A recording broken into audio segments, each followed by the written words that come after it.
Happy Mother's Day, fellow citizens of White Pine Bay. Tiki here. And BlueDragonFive. And welcome to Talking Mrs. Bates, the show where we check into the Bates Motel. But we don't always check out. Maniacal laugh. Maniacal laugh. So, Dragon, here we are on the mother of all holidays, Mother's Day. It's been roughly about a year since we checked out of the Bates Motel for the last time on a weekly basis, on a permanent basis. But as we teased at the end of that podcast, as we teased at kind of our last look at Bates Motel, that wouldn't be the last time we'd be talking about Bates Motel and Psycho on the channel. Talking Mrs. Bates is going to live on in kind of like, maybe annual or biannual form, probably, because there's still some things we can do. We have one very specific, very fun concept lined up for you guys that we don't really want to give away quite yet. Am I right, Dragon? That's right. Let's just say, Mike Ehrmantraut is over in the corner guarding them with all his Emmys. Yes. Anyways, so very simply, folks, it's been about a year since the season or series finale of Bates Motel. A year to reflect on everything that the series gave us. Dragon and I, of course, recapped seasons 2 through 4 every week as they were going on. That was a very fun time. Very, we got a lot of good moments out of it. A lot of fun running jokes. A lot of hysterical, just kind of tangents. Dragon, we really sunk our teeth into that show. I'm quite proud of the 4-season long endeavor that Talking Mrs. Bates ended up being. And we did cover season 1 just to make sure. But that was like a long form, like 3.5 hour podcast. Exactly. All right, so Dragon, very simply, we're going to take the time to go over our top 10 Bates Motel moments. And folks, let me just say right off the top, we were having trouble with this thing right up until the very end. Isn't that right, Dragon? Yeah, folks, you gotta believe me. There are moments I desperately wanted to have on my list. Tiki as well. We desperately wanted to have on our list. But I mean, folks, again, it's 5 seasons of excellent television that we just had to sift through. There were some moments that were just kind of some fun lines, some gags, some memorable moments with characters that we loved. At the end of the day, I think we picked kind of the most important or most significant to us, but also the fabric of the show. So I think we picked out kind of the best of the best of the best moments. Not just for Mother's Day, but for Mother's Day. All right, so we will start by listing our 3 honorable mentions and then get into our top 10. So we have 13 moments total, appropriately enough, between the two of us, for each of us. All right, who should go first, Dragon? You know what? You do the better Norma impression. You should go first. Now you're putting me on the spot to do a Norma impression? I was saying in general, so I was giving you props. This is the last time I come. Alex! Honestly, Dragon, I do miss Piggy Norma better. That's what I'm saying, like in general. I see that. Oh, I'm so sad, Normie. I think we're gonna be reflecting on a lot of running gags when we're going through this. Okay, honorable mentions, Dragon. So I'm going to, honestly, all of these honorable mentions kind of thematically tie into each other in a way. Very much so, actually, and I kind of intentionally had it that way. So honorable mention number 1 is the big moment in the pilot where Norma and Norman dump the body. Now, Dragon, I really wanted this to be on the top 10. I really did, because it was pretty much a thesis statement for the whole series. It was kind of like, this is what the show is setting out to be. It's this kind of like toxic but fascinating and really engaging and lovable dynamic between, this mother and son who are clearly unhealthy together, clearly in the first episode of the show already dumping a body together. But you know what? It's love, Dragon, and they're going to go through thick and thin together, and we're going to see it unfold. And this dumping the body right in the very beginning of the series is just a beautiful way to kind of introduce what the series was going to do. And goes full circle with season 5 with the whole "At Last" version of it. Like literally, it's a wedding song they play when they're dumping a body. And she's "At last" as they're like dumping it with the shower curtain and everything. So it's a moment that definitely carried over through the 5 seasons. All right, next honorable mention. I'm writing a book.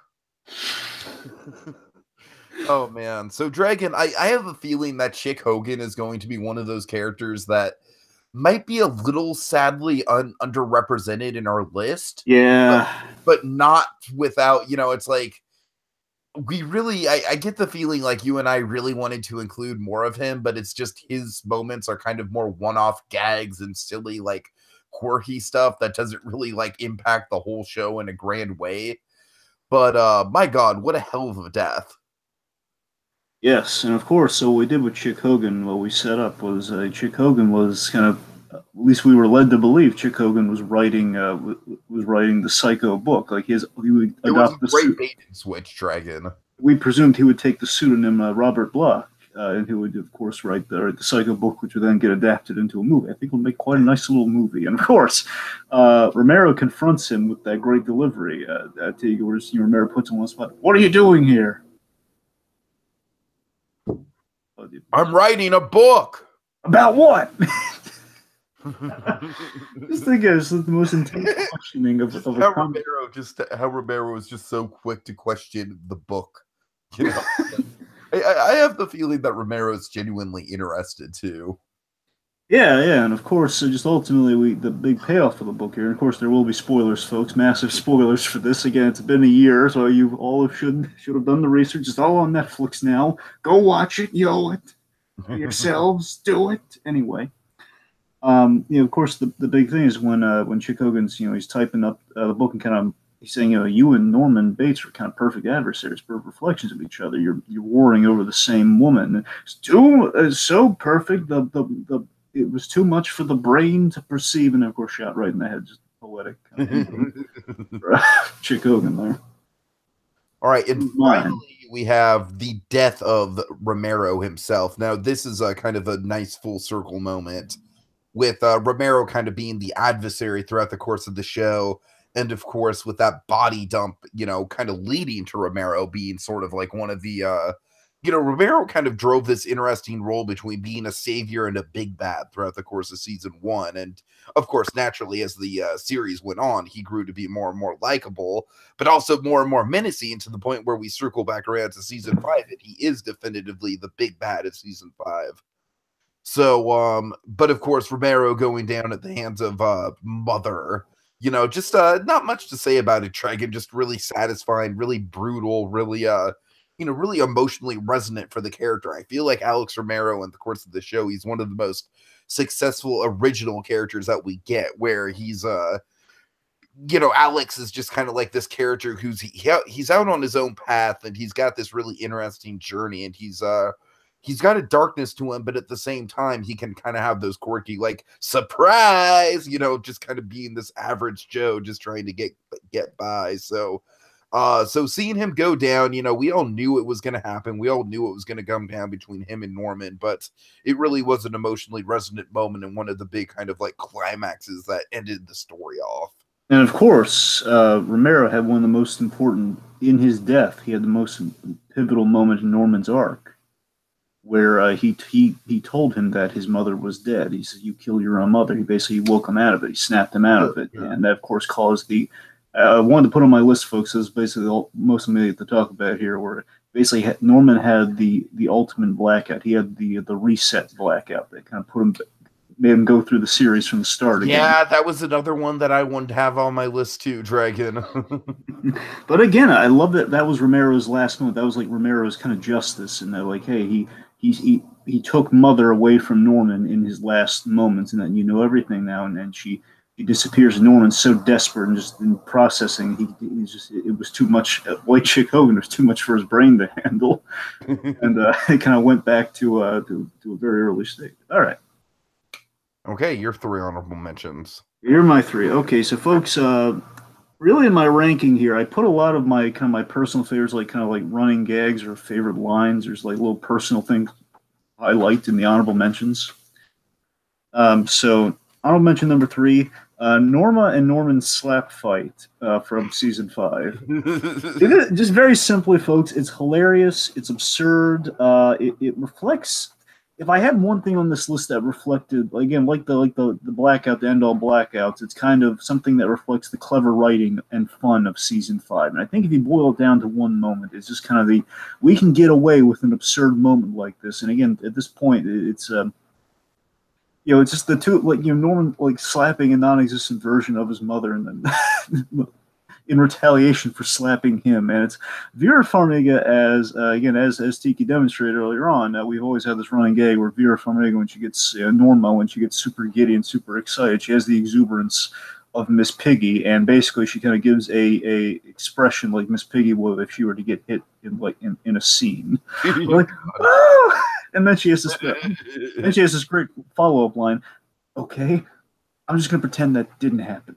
Just think it's so ridiculous and so fun. It's just episode 7, as you said, because it's literally like a fight with no one. It's just Norman's kind of like head fighting with itself. Season 5 was it was so clever and such a big risk, and every risk. Rewatch it as a whole. Like, I kind of like skimmed it, skimmed parts of it, but I need to sit down and rewatch it from beginning to end, Dragon. 5 is what again, 5 very much is the Breaking Bad season 5 for Bates Motel in retrospect, especially when you rewatch it. I'll hype it up like that. I would say it holds up tremendously well. It's like an extended movie more than any of the other seasons were. And anyway, so that's the third honorable mention. Okay, honorable mention number 2. This is a very simple one. So one of my running gags here is to establish in a few moments that I have here. So I love Max Terriot. I love as an actor, and I think he's good. And the running gag that I had through all of Talking to Mrs. Bates is that he had so much kind of presence, and he was such an intriguing character. And Dylan's arc is that he started off as just a character that you kind of intentionally you detest in the first appearance. Like, oh man, this guy's like, he's a prick. No wonder they don't. It's like he's gonna come and ruin everything for the status quo we have set up in the show. We're giving Norman a brother again. It seemed like a ridiculous choice made for the series. Like, okay, we had him like a secret brother he never had, and of course it was a brilliant choice. It always they made us care about Dylan right off the bat. And in season 1, like after that first episode, he grew on you. And again, I invested myself so much in Dylan, and through Max Terriot, I just kind of saw a young Bruce Wayne in him that he had so much presence and kind of he had like a strength of character, kind of a vaguely heroic sense about him that he was always trying to save Norman and Norma from themselves, and kind of someone kind of in his own personal Gotham in a way, dealing with the madness of his own family, almost like he grew up in Arkham practically. And I don't know, it's always had like Max Terriot always had kind of that vague kind of young Bruce Wayne sense about it, and I could easily buy him as like a young Bruce Wayne kind of going around the globe training, kind of learning tricks. So basically, if Gotham were to get to the globe-trotting Batman, Max Terriot would be my guy. Anyway, the moment in question, the one moment, whenever I think of Bates Motel, and I think of Dylan, and I think, of course, of the young Bruce Wayne quality of Dylan, I always think of this one moment, very simple moment, season 2. Dylan, I call it Dylan versus the car, where it's right after Dylan, in the previous episode, he found out that Caleb was his father. And it was a big blow to him. But basically, he's going through an identity crisis of, I have a misbegotten life, in that, I'm a taboo. I'm a walking taboo. I'm not supposed to exist like this. It's my birth comes from a violation of a brother and a sister. That's I'm born from darkness. And Dylan was in a really dark place in that moment where he does like a bold, heroic, yet kind of tragic move where basically, he's saving his boss. He's saving Zane Morgan in the moment where he kind of walks out. And again, Dylan has nothing to live for, and he's just kind of doing the job because that's all that's left for him here. Where again, he doesn't really care if this car kills him. He's kind of heroic and sad where he just kind of walks out in front of it. It's awesome too. Where he pulls his gun out, and again, the music's really great. This is a great little tense-filled scene. And you got to remember, season 2 onward, folks, we were very worried for Dylan's survival. Oh yeah, it was a running joke. Every season it mounted, because again, folks, and again, the ultimate payoff in this whole thing was fantastic. Dylan is like one of the few characters that survived and ultimately became the ultimate hero of the show. That's what I'm saying. Again, we always praise Carlton Cuse and Carrie Aaron. We always have to imagine they did a lot of this intentionally. That they play on the fact that, okay, we have this character who does not exist that you imagine will get killed off to line up with things, especially as you get closer and closer to the big link up. And of course, it was the big brilliant subversion of the entire series. Anyway, so Dylan in this moment, he's shooting at the car, he gets hit, and again, that was the big moments hyped up in the trailers and the marketing. That, oh my God, Dylan might die in this moment. So basically, this is the moment where, again, Dylan he's kind of reborn in this moment where that's kind of the epitome of him going through like a painful kind of attempt to end his own life, and after that, he's just kind of he's kind of accepting it and he's moving on. He's like, okay, I accept my role in things. I'm just kind of I'm going with the flow until, of course, things kind of things slowly repair themselves as much as you can repair a broken revelation about yourself. So Dylan versus the Cards is a simple yet excellent moment. I will mention number one, very simple. Move over, you silly woman. More accurately. Oh God. Yes. More accurately. Oh my God. Here's the thing. Tiki has a Farmiga moment, the end all Farmiga moments, and I have one too, and this is mine. So the this is also just like it's freaking Highmore, his most charming, but of course it's with his own mother, which is kind of like the perverted draw of the whole series in a way. Specifically, it's the whole in the open season 3 in a great way where Norma's mother has died and she's kind of vulnerable, and of course it's a big foreshadow for what's Norma and Norman's basically what Norma's fate is.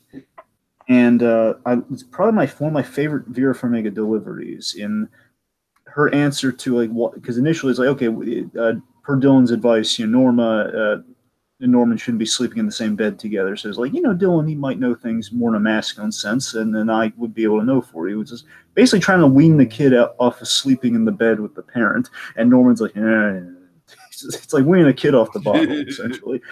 And of course, by the end, they've gone through this big story, and at the end, Norma, she's just really emotionally rattled after kind of processing that her mother has died.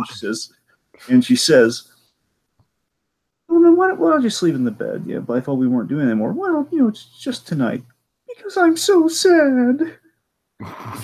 And again, in saying that, again, they're bonding over the so death. Sad thing, like I said, is pretty much the ultimate Farmiga moment right there. Again, that's the ultimate Farmiga line. And again, it's them bonding over the death of a mother, which, of course, is a big season 4 foreshadow in retrospect. And it speaks to Norma being as much as, and we'll get to this later on in my list especially, where Norman is unable to avoid the connection to his mother, and we see in this moment Norma has the same thing, where again, when she's emotionally vulnerable and needs to be consoled, she goes to the only person she can go to who's closer to her than anyone else in this world, and that's Norman. So of course she'd go back on what she said earlier and try again. It's always like, it's not in the sense we always assumed where mother was like kind of the dictator and basically pigeonholing Norman. We see there's guilt, absolutely, but it's always a point of Norma is an incomplete person as much as Norman is an incomplete person. They need each other to survive, and of course it's leading Norman to say, "Move over, you silly woman." They need each other, and they're part of the problem, but at the same time they're enjoying being part of each other's problem. So, move over, you silly woman. It's a delightful moment, and it's a moment that shows like kind of the love between mother and son, and it's adorable. Okay, next scene for me, Dragon. This is a scene that you very much hit on when we did our recap podcast, and I did not even really notice it at first. But honestly, I'm kind of choosing it for two reasons. One, because it's obviously probably one of the big running gags of the whole Talking Mrs. Bates endeavor. One that's definitely bled into pretty much every other show that we've ever done. But pretty also much. Because importantly, it does kind of serve as sort of a thematic kind of stamp on the show, and that is pleasantries, Dylan. So, Dragon, you really picked up on this. You really had a bone to pick. I was like caught off guard the first time by how much you were, So Nick Ford, the season 2 big bad, drives Dylan all the way out into the middle of the woods into this random pizza parlor place. And what does he do, Dragon? Here's what happened. Nick Ford, he takes a look. Dylan called for a meeting, and I presume, he said he had a place anyway. So they've called a meeting. And we've seen earlier in the season that Nick Ford he's very accommodating. He and Norma, we saw he was the master. He was the Obi-Wan Kenobi of pleasantries. That's what we saw in the beginning of season 2. There, where he's offering Norma. He invites Norma to his yacht. He gives he's offering her very expensive bottles of wine and everything. He's very accommodating. He's well off. He's kind of like this guy where basically the whole thing of season 2 is that the hotel is in a money pit, and sometimes the hotel is facing a literal pit. True. And the idea is, Ford was like the one nice guy, the one seemingly on the surface nice guy that Norma met that seemed to be actually, trying to help her out and trying to get out of the underwater investment that she made. And anyway, so they're at the pizza parlor. And again, so we've set up that Nick Ford, he's a very, we've set up he's a good businessman, and he has in this moment as the scenes go on, he tells Dylan, because Dylan just wants to get right to business to protect his mother, protect the family. And he says, Dylan, I see you're new to things, so we'll just get right into it. Just for future reference, Dylan, pleasantries. That's with any pleasantries. He's just not ordering the pizza to prove a point. He's just like, Dylan, you need to exhibit pleasantries, and to make an example out of it, I'm gonna show you how annoying it is when you don't have pleasantries. He's talking about the importance of pleasantries, and basically, as he said that, the origin of it all, folks, is very simple. That he's making an excellent point there, and again, we saw the point delivered earlier. The thing about it, it's like it's a little cryptic for what Dylan's getting at, but at the same time, it is really well worded. It's actually a pretty good monologue that Ford goes on. I think it's something along the lines of pleasantries, as with anything in life, are important. They're key. I think they're key, as with everything in life, are key, especially when conducting business. It establishes common ground. I believe that's the line. Establishes common ground. That's the biggie. And the point is, as he makes that excellent point, again, we've seen that track with the guy. You notice, and it dawned on me that wait a minute. Nick Ford didn't being a businessman, you don't order water at the very least. It's probably hot outside. Doesn't pre-order water, a drink. Doesn't offer Dylan anything. Doesn't have a pizza at the table, some food, anything. At the very least, Dragon, order some garlic bread. I'm telling you, no breadsticks, nothing. Garlic bread is kind of like the good meal where it's like, even if you're not really hungry, you're like, yeah, sure, I'll have a piece of garlic bread. All right, thanks, Nick Ford. You probably it's a public pizza parlor. He doesn't have to do that much. But I'm just saying, that's the thing. It's offer him some water at the very least. Ford, what the? You have to. Point being, we just really appreciate the randomness of this scene, and we also appreciate that throughout the scene, it oddly doesn't really, it doesn't really inform Dylan's character all that much. But it does inform Norman's character quite a bit, because we kind of track throughout the season how as each season goes on and Norman goes into kind of a more and more desperate state with his mental affairs and the mother stuff, he gets more and more pleasant, Dragon, and he puts on a more and more pleasant demeanor. And, it's almost as if Norman kind of telepathically listened into Nick Ford's speech and was like, oh, those are some words of wisdom. I'm going to take note of that. And also, a big thing I want to hit on, because I don't have him anywhere on my list, and I hate that, but Bob Paris, who's the bad guy for season 3. I love that Bob Paris literally he is all about pleasantries. He's more Nick Ford than Nick Ford ever was. But that's the thing, though. I love how throughout the series, it's one of the big defining traits of being evil is the pleasantries thing, because it happens with Nick Ford, it happens with Bob Paris, and then by the end, it happens with the very off his rocker Norman by the end. And it speaks to, again, characters like Romero has no time or respect for pleasantries, which Bob Harris always mocks him for. Yet characters like Chick Hogan and Norman are all about the pleasantries. Mm-hmm. Anyway. Okay, so you're number 10? My number 10 is, speaking a little bit of Romero, as I just did.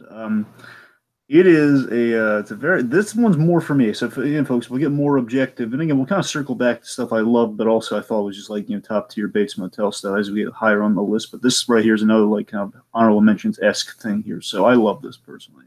It had story significance, so I put it number 10. It's the "you like him" moment. So this is from season 4 at the Christmas tree lot. Oh God. Okay. And basically, we've had this great running, and this is a great running gag in the series that I always picked up on, I always loved, and you could always see it in the acting. It's one of my favorite things of Freddie Highmore early in Bates Motel, and this was basically the crescendo of doing this moment We where got it with George first. Let us not forget George Dragon. George is taking one of these days. Once we do a deep dive into when we do a proper deep dive into like kind of the like a retrospective on the entire series, we'll dive in like stuff like George. 'Cause George doesn't really hold again. George never held up well when you re-examine Bates Motel. God. But the point is, with starting with George and with Finnegan, James Finnegan and other characters. Any time, and of course Zach Shelby. I guess technically Zach Shelby was the first, but definitely George was the most off-putting. But off-putting in a good way. Well, Just like that the interesting thing about Shelby is that before his reveal, he was actually doing a pretty good job of integrating himself into Norman's life. yeah, I mean, Norman wasn't thrilled about it, but he was at least giving Shelby the time of day.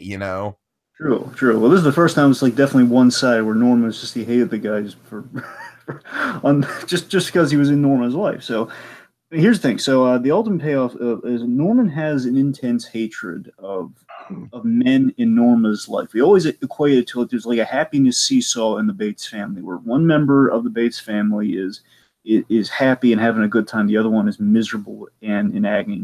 They can't both be happy. It's like they can't achieve balance because it's an unbalanced, it's an unhinged. Ultimately, it's a mad family.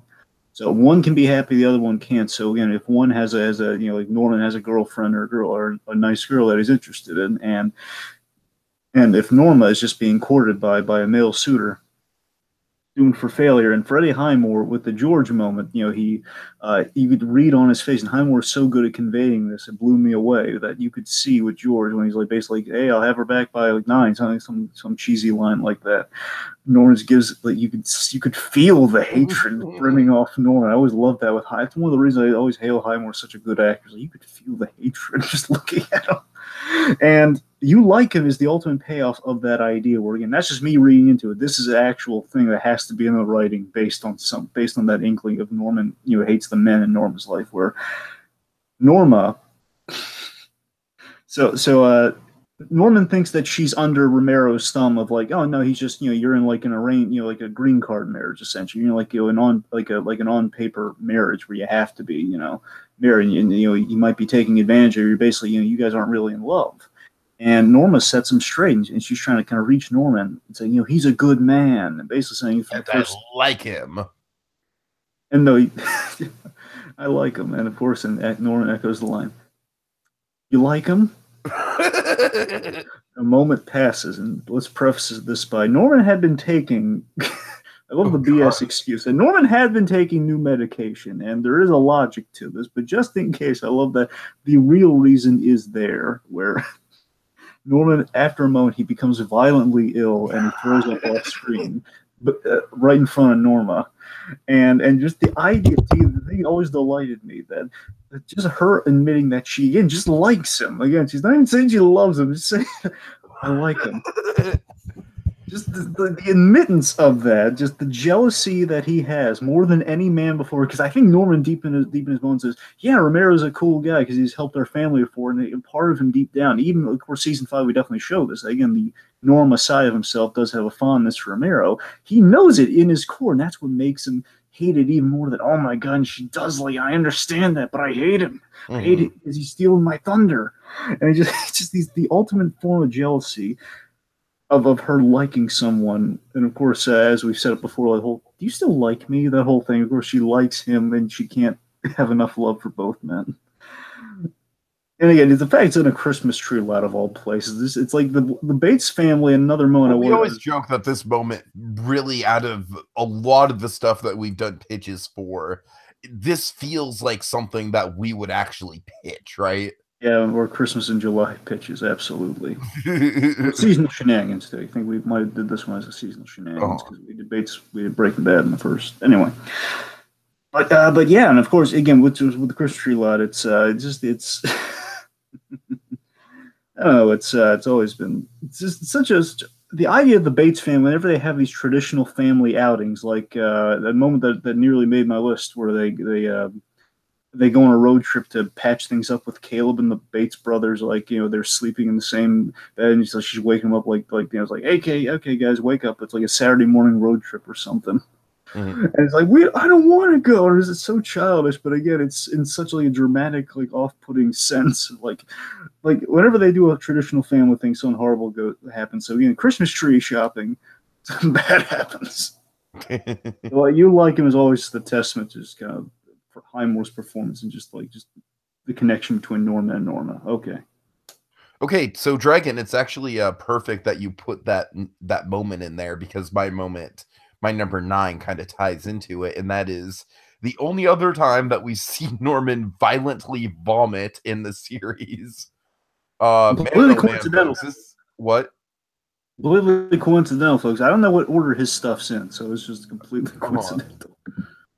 This is just this to me is like kind of like the moment where the mother persona in the series, the Norma that Norman envisions in his head, becomes the most scary, the most violent, the most out of control, is when he's in the psych ward and he just dares to comply and take the medication, and Mother's just like, oh no, I'm not having that shit. Like, she just goes straight to Norman, rushes him, sticks her finger straight down his freaking throat until he throws up the meds. I mean, Dragon, if that is not scary, I don't know what is. I mean, it's just an intense kind of visceral moment that really knocks you on your face. I mean, it begins the next horrifying moment where you're right. That's a horrifying. That's like a defense mechanism in your mind. We've kind of had that great timing in the season where if Norman can't do something, Mother will jump right into it, and like shortly following that, again, like saving her own bacon with making him like reject the medicine. Remember, she uses the same toilet to like you bash his head against the toilet, Right, knocking him out and taking over his body. That's scary. Yeah, so it really is kind of a crescendo for the Mother character as we edge closer to the series finale at this point in season 5. It's a hell of a moment. It's a really simple moment, which is why I don't have it too far up the list, because it really is just kind of like this one visceral action that Mother takes. But whereas a lot of the other stuff I have on the list is much more kind of like, symbolic and has a lot of kind of thematic ramifications. But at the same time, the moment itself is just, like I said, it's the most violent that we really do see the Mother persona, when she's not like actively killing someone. Right. Okay. Okay, you're number 9. My number 9 is a moment that really struck me on the rewatch, because I remember this moment, but I didn't know how much it struck a chord with me on the rewatch. Dylan begging Norma for forgiveness. So this moment was in season 5, and essentially it was when Dylan returned to the motel. He is pieced together, and again, this is another huge kind of young Bruce Wayne moment for him too. That again kind of slipped under my radar in retrospect. Because I mean, don't get me wrong, it was in a really good episode. Again, remember, episode 7 of season 5 was a real that's the big that's the really big episode. That's right after kind of the cycle of it all in episode 6 with Marion. Right. Episode 7, that's when Dylan re-enters our story. That's when he meets Norman again. That's after a phone call. It's when they're really checking in with each other. Anyway, so he goes around the motel and he's kind of piecing together that okay, he's been, because again, as we're going to establish on this list here, Dylan has seen him as Mother. He knows that he's become Mother from time to time and has seen her when she's not really there. So he's piecing together what's been happening, kind of the circumstance that his brother's been living in the year since her death. And this moment here is essentially Terriot's Mask of the Phantasm moment. It really is, where again he sees the house in shambles. He pieces together that Norman not only is becoming Mother because he's informed of her suicide, which he really doubts, and the idea is almost like a detective. He's pieced together Norman has killed Norma, and he knew it was an eventuality, and he warned Norma of this before he left. In a really emotional scene that almost made my list, where Dylan warned Norma about basically when he found out that it was very likely that Emma's mother was killed, if not a woman was killed by Norman yet again. And he tries to confront Norma with this. She chooses to live in blissful ignorance, and he says goodbye to his brother, pleading with him to get help. So Dylan leaves the series at that point, and this is the payoff to that, where Dylan comes back, and he's pieced it all together. He goes to Norma's bedroom, and he sees the very famous robe that again will connect to another moment. Again, it's a perfect symbol of Norma and a symbol of a certain moment where that robe is like hanging in the background. He's holding like her shoe or something. Even if he might even be holding the robe, I can't quite recall. But he's holding. He's sitting at her bed with reminders of Norma all around him, and basically he's pieced it together. Oh my God, I could have saved her, and I didn't because I left. Yeah, that's definitely the heartbreaking thing about Dylan's whole character is the whole the what if of the situation.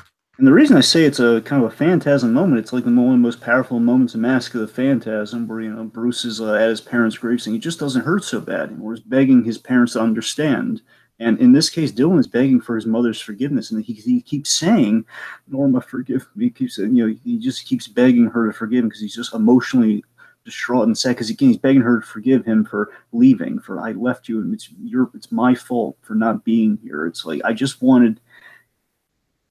He just wanted to get out of all. He wanted a life not surrounded by death or the threat of death and the threat of bad things happening. And in doing so, he condemned his mother to walk her path. Like she essentially hit her rock bottom, and that going on the way she was going on to was an eventuality. But he knows that he feels that he could have prevented this, and he failed his mother and failed his brother. And again, like his brothers killed his mother, and he saw it and he didn't do anything. So it's a really powerful moment with Dylan. It's one of the most powerful, well-written moments with Dylan that completely surprised me. I mean, again, I was there, but I mean, it didn't ring to me at that moment how truly brilliant that was. So, yeah. Yeah, good pull, man. Good pull. I think it was probably just because we were in the middle of so many other it was kind of just the rush at the end of the series, and we were kind of spending less time focusing on the emotional moments and more time focusing on kind of like the big story reveals and how everything was going to tie together. You know what I mean? Because I mean, it was like I guess going along with it, it was just like it was Dylan just kind of like okay, Dylan he's processing the loss of Norma, but no, there was a lot more attached to it that we kind of sidestepped, I suppose. Sure. Okay, so Dragon, so Dylan is very, very sad in this clip, right? One could say he's so sad. Yes. Okay. But my number 8 kind of ties into sadness as well. It ties into into crying, Dragon. Break out a tissue because my number 8 is Norman Bates crying at B's funeral. Who's B? Tell the folks. Who's B? Blair Watson. Man, oh man, Dragon. This is one that I had to fight for with you because as much as you like it, you were kind of like, I don't know, Tiki. It might be a little bit expendable compared to some of the other stuff I would have put on my list. Dragon, no. I mean, this has always been a top 10 moment for me because it's just the way that Highmore delivers it. It's the way it's shot with the music and everything. The rain, and just the delivery on it. Like, I'll try to replicate it. Highmore's just like, and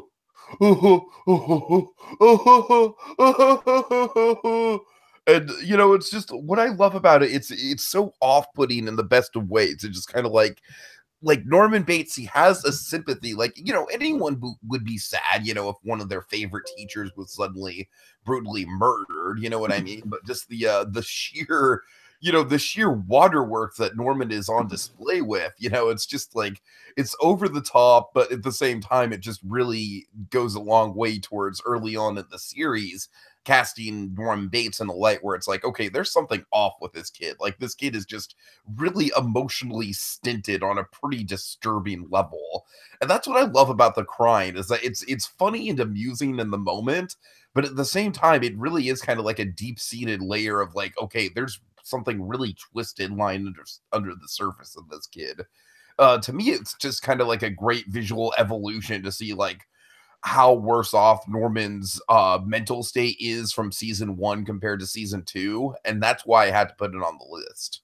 Sure. I mean, two things I really like about it kind of be looking at it, since finishing the series. I tell you, it's It's interesting. What a part of me wonders, because we did so much great kind of psychological analysis on Norman in season 5. It makes me wonder if perhaps him. I'm saying the instinctual reaction to him crying at the funeral like that. One, I mean, the obvious thing that is going on is like, okay, he was the last to see her, and no one else knows that. That's the main reason he's crying. But there might be a psychological reason of like, hey, he knows the reveal of season 2 that he killed Blair Watson deep down. That's why he's doing that, but he doesn't know of that. Yeah. I mean, there's some layers there, but you're right. I mean, I love the off-putting quality. I always love kind of Norma's reaction, like Dylan's like, "What's going on?" Oh, by the way, oh man, it's realized. Yeah, it was a Dylan line, so we can say it. What was that? Man, I love it.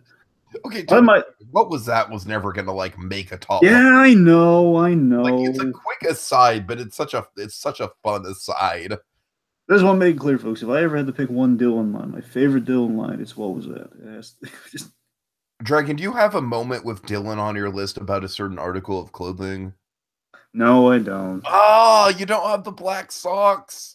I was convinced you were going to try to get black socks. I didn't. Yeah, we should have made room for the black socks. I told you season 1. Okay, folks, as you can tell, this is a very this is still a polarizing list for us, even as we're talking. We love the black socks moment from season 1. Tiki has more of the early season stuff. I have more of the latter season stuff. It's kind of where we kind of struck it, I guess, for the most part.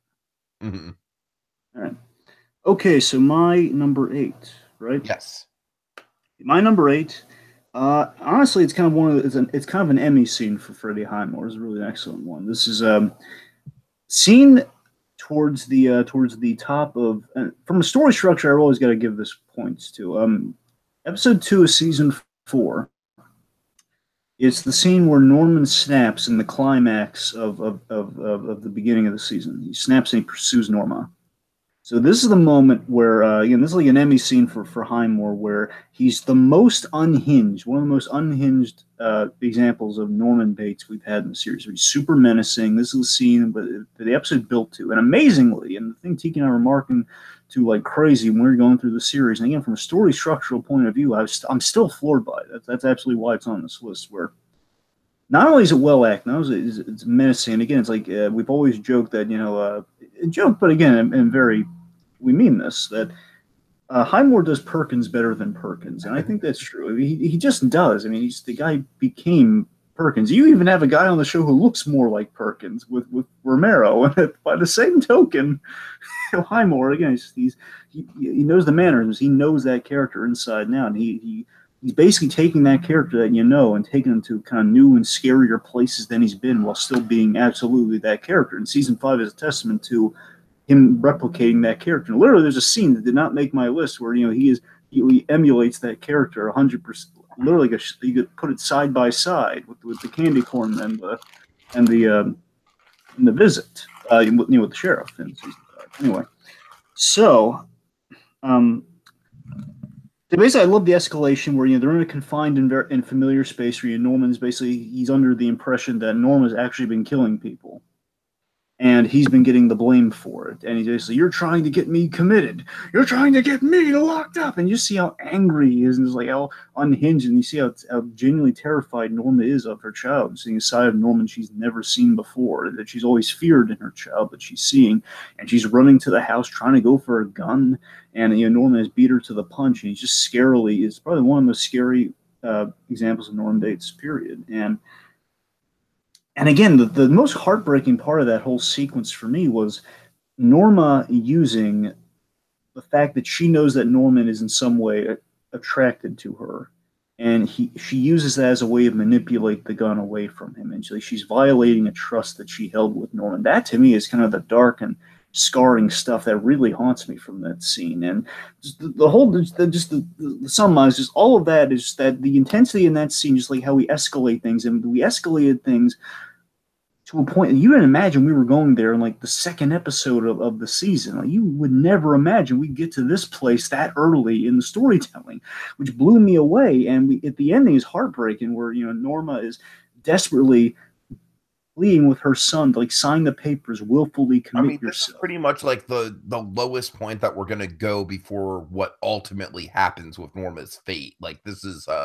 Yeah. this is a pretty cataclysmic event that happens. And there's an aftermath where again Norman feels betrayed by his mother, but again he did this like she's begging him for his own survival, like don't go back to like the county, which county is a nightmare for anyone with mental illness versus Pineview, which is like kind of a Shangri-La for people with mental illness. Mm-hmm. I'm saying in the show it's kind of what we explore. So I mean again it's like she saw that place and we saw that place too. Like we know Norman being miserable there, and we assumed that's kind of where Norman's fate would end up, and we assumed. And again, so Norman just desperately makes that play. Norman, like we hear the saddest Norman, wait, as she runs from the house up to him and just begs him to sign the thing, like the last thing he does for her. So the whole thing is heartbreaking and astonishing that we got that early in that season. So that moment always it's a testament to Highmore, testament to the storytelling. It's like it's an Emmy scene by all means. It's an Emmy sequence. So there you go. Mm-hmm. Okay, my number 7 dragon is a pair of moments. You can't have them apart, and I needed to call it I affectionately call this the Lee Berman double dip. Yep. I like you just do you agree with me, Dragon, that we have to pair these two together? I agree with you. I think it's a smidge of it's cheating, but I can't fault you for it. I can't. Or it's. I mean, here's the thing. See, again, for me, my norm. So this is what I was referring to, folks. I have move over you. Because I'm so sad. That's kind of my ultimate kind of Formiga delivery. I think Tiki has the other one. I know Tiki's been in love with this one ever since the beginning. So hit him with it. So this was actually, I believe, my number 1 Norma Bates moment, if I remember correctly. Am I right about that, Dragon? I know it was really high up there. It was either your number 2 or your number 1. One of them. Basically the moment at the city council meeting where Norma Bates just kind of like shows to the whole town what exactly they're dealing with when she directly calls out the infamous Lee Berman and says right to his face, "You're a dick." Yeah, that's right. I just called you a dick because that's what you are. For the record, Lee Berman really was, by the way. If you rewind, he was. He deserved what he got. So the "you're a dick" moment was just a great kind of like Norma Bates being like a ferocious woman, just kind of, taking no shit from anyone and really kind of calling herself out, making herself known. Well, that's the fist pumping moment for Norma. This other one though is kind of more my favorite, and it's oh my god, it's so great, Dragon. I mean, this other moment really does stand on its own, but it's kind of punctuated by it complements the other one so wonderfully because what we know about the the name on the side. You want to set it up, Dragon? Yeah, so folks, basically we have I lovingly call it the stupid sign moment where so the cosmic irony and the cosmic fun of this, it was such a great symbol, and I always love the symbol of it. And again, that's why it's paired so well at this moment where Lee Berman, he died in the season. Boo-hoo, he died. So he died. And they named the bypass, which again, the bypass was what she was bringing up at the meeting. So again, it's cosmic irony on top of cosmic irony. It's so wonderful. Where the bane of Norma's existence, again, the thing that kind of makes the Bates Motel such kind of like an off the grid place is the bypass. It's a certainty that we knew, and it was always like Norma pushing a boulder up a mountain that we knew was going to crush her in the end, technically. Mm-hmm.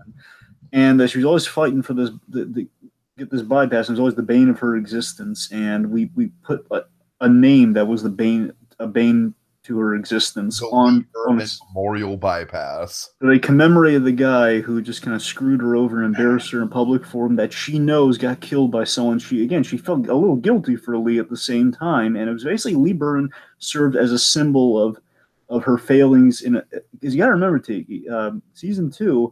One of the weird things with season 2 that makes season 3 a little funnier is that all the stuff that all the traction that she got at the end of season 2, like she was going to be on the city council and everything, and she was getting there, but because she ticked off Christine, all of it just went away in the next season. So it's kind of a reminder of like, hey, remember all that stuff you were going to be a big pillar in the town, or everything was going to work out for you. Not anymore, and here's the sign about what's gonna ruin your small business. And just Vera Farmiga just losing her absolute crap over the sign and just going nuts on it.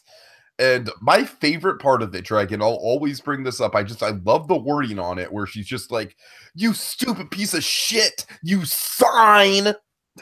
Dragon, I love that, she calls the sign a piece of shit, but then her ultimate rebuttal is just calling it a sign, just calling it like, "You sign."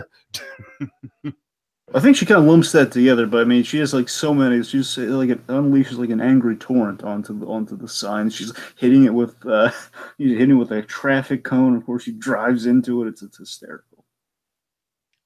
All right, so yeah, the Lee Berman double dip, folks. Good old Lee Berman. He might not have lasted long, but he gave us some really memorable laughs. And again, folks, I would have loved to have more Norma Bates freakouts on here because I can't get enough of Vera Farmiga just kind of losing her collective crap. It's delightful, and I would have loved to have it on. But at least Tiki got one of the biggies on there, so at least we got that. All right, you're number 7, Dragon. Number 7, lucky number 7. All right, Bradley's death. So we're gonna extrapolate on this a little. Let's just say Bradley's death specifically, but let's just the ending of season 3, and the endings of. Bates Motel has really good endings to their seasons. They really do. And season 3 had a really good end. It's in middle of the road, and in the grand scheme of Bates Motel, they always had the beginning, middle, and end figured out, which means season 1, 3, and 5 are always kind of mapped out. At least the endings of those seasons were mapped out in our creators' heads. So Bradley's death is kind of it's a beautifully directed sequence. So in her death is beautifully directed, and this is the first time we really, honestly, it was the first time we alluded to Norman in the in the wig and in Norma's clothing. Mm-hmm. I mean, well, okay, well, I mean this is the ultimate kind of like it's the symbol of the beginning of the end. It's like okay. Like, to quote a certain character from Infinity War, Dragon, we're in the end game now. Yes. You know what I mean? It's kind of like, okay, all the pieces are kind of lining up now. Exactly, and that's what season 3 was. It's everything kind of lining up and getting a vision of what's to come. And season 3 was very important. I always loved season 3, and what we have here with Riley, it was a beautifully directed sequence. I love how we're obscuring. I always love basically Norma. She wants a word with Bradley, and we keep cutting between Norma and Norman. This is a tease of what we'd be doing all the time in season 5. Where it'd be switching between them. And again, while I would have loved to have, Norman, I would have loved to have the moment in season 5 where Norman's all decked out, in the wig and in the rocking chair and everything, which we do get in season 5. This still felt, at the end of the day, I almost put one of those moments in place of this. But at the end of the day, the direction is so smart; it's kind of saying something a little more than that because that was just more fan service in a good way. It was fan service in a good way. And we needed it, and it was kind of a send off to Caleb in a great way. But at the same time, here you have the sequence where we're obscuring, we're switching between Norman and Mother, and again we're painting a picture that the audience can infer, and they're kind of seeing. Basically, we're kind of foreshadowing the shower scene in many regards, in like how we're obscuring who the killer is in how we direct the sequence. And I always said that was really clever, and the lighting's obscuring it, and basically it's like stay away from my son. And of course, as every bash of the head to the rock, it was gruesome, very primal, very gruesome. Again, out of a place of jealousy, which is again where Mother is always going to be at the end of the day. Again, that seesaw of happiness. And speaking of the shower scene, one of the big, most memorable things about the death is we get Norman saying in the aftermath of his mother committing a murder. And again, folks, this is a very important murder that we saw coming for a long time. Again, before we actually got Marion Crane, we always blindly assumed, the layman kind of blindly assumed that Bradley might have been Marion at the very beginning of the show. Yeah, that was the popular theory. It wasn't just us, by the way. I'm just saying that again. It was a popular thing where just you'd imagine, okay, it's kind of honestly, especially once they went the route of her having to fake her own death, that's when I really thought we might have been actually getting that.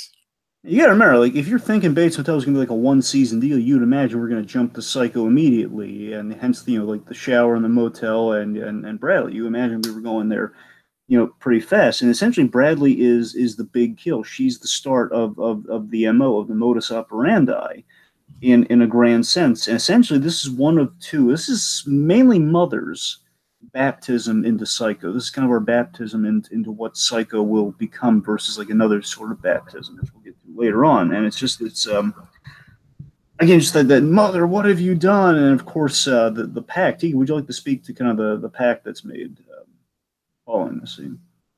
Well, yeah, I just love the it just really dragging the thing that really just gets to me in this scene is the car sinking into the lake and how all that kind of symbolizes what's to come. Like I said, it's such a great kind of like, okay, like Norma mother is essentially being like, if we're gonna do this, we're gonna do this my way with my rules. Yeah, and I think something important with a really good ending to Bates Motel to a Bates Motel season is when you have enough pieces that you could extrapolate. Essentially, Better Call Saul has done many a time, where you could end the season where you can kind of put everything together where it's going to go in the future, and you could, for all intents and purposes, end there. Season three doesn't have all of that because we have a few hanging chads, to quote Jimmy McGill. But again, like aside from like Norma and Dylan are looking for Norman. If you didn't have that, you could have honestly kind of ended you could have ended the series here. Like, okay, we kind of know where things are going. He started them. He's come up with his signature. He knows what he's going to do things, how he's going to dispose of the body, and he's made that kind of that promise with his mother, where they're kind of he can basically alleviate all of the stress of killing people onto his mother, and they'll look out for each other. So it's kind of they And have that dark. Dragon, you're right. What makes this moment great and what makes it really kind of stand out and be memorable is it's a great end of Act Two for the whole series in general, kind of like the grand arc that the show goes on. It's a great end of Act Two. Is the perfect midpoint. Also, it could very well appropriately be the end of the series if the series were to have been unfortunately, killed off after 3 seasons. If that were to happen, it'd still be a satisfying conclusion. Precisely. So again, season three was just it hit the right notes in that ending. So again, Bradley's death was the beginning of the end for basically was definitely the big act break moment. It was the huge. It was the singular pivotal act break in Bates Motel. So Okay. All right, so Dragon, I kind of divided my list based on kind of like the gags, and then the top five is going to be kind of like the really big kind of like game changing scenes. And with that in mind, I had to do this is like the one on my list that kind of got reshuffled around the most, Dragon. But I had to kind of finally settle on a position. And even as we were talking about this, even as we were kind of going through our first few picks, I was kind of rearranging here a little bit. But number 6, I landed oddly enough, Dragon. Once again, we kind of have this sort of odd symmetry with our picks here. Number 6 is kind of like the grand introduction of Bradley into the Bates Motel mythos, which is I don't think you're a nice girl. Now, Dragon, what I love about this moment is not only is it like a highlight Freddie Highmore season 1 moment, where it is a very menacing, but also at the same time kind of like slightly sympathetic, like Highmore just in his most desperate and just like, you're not a nice girl. And I love the wording of that. I love just the simplicity of nice girl.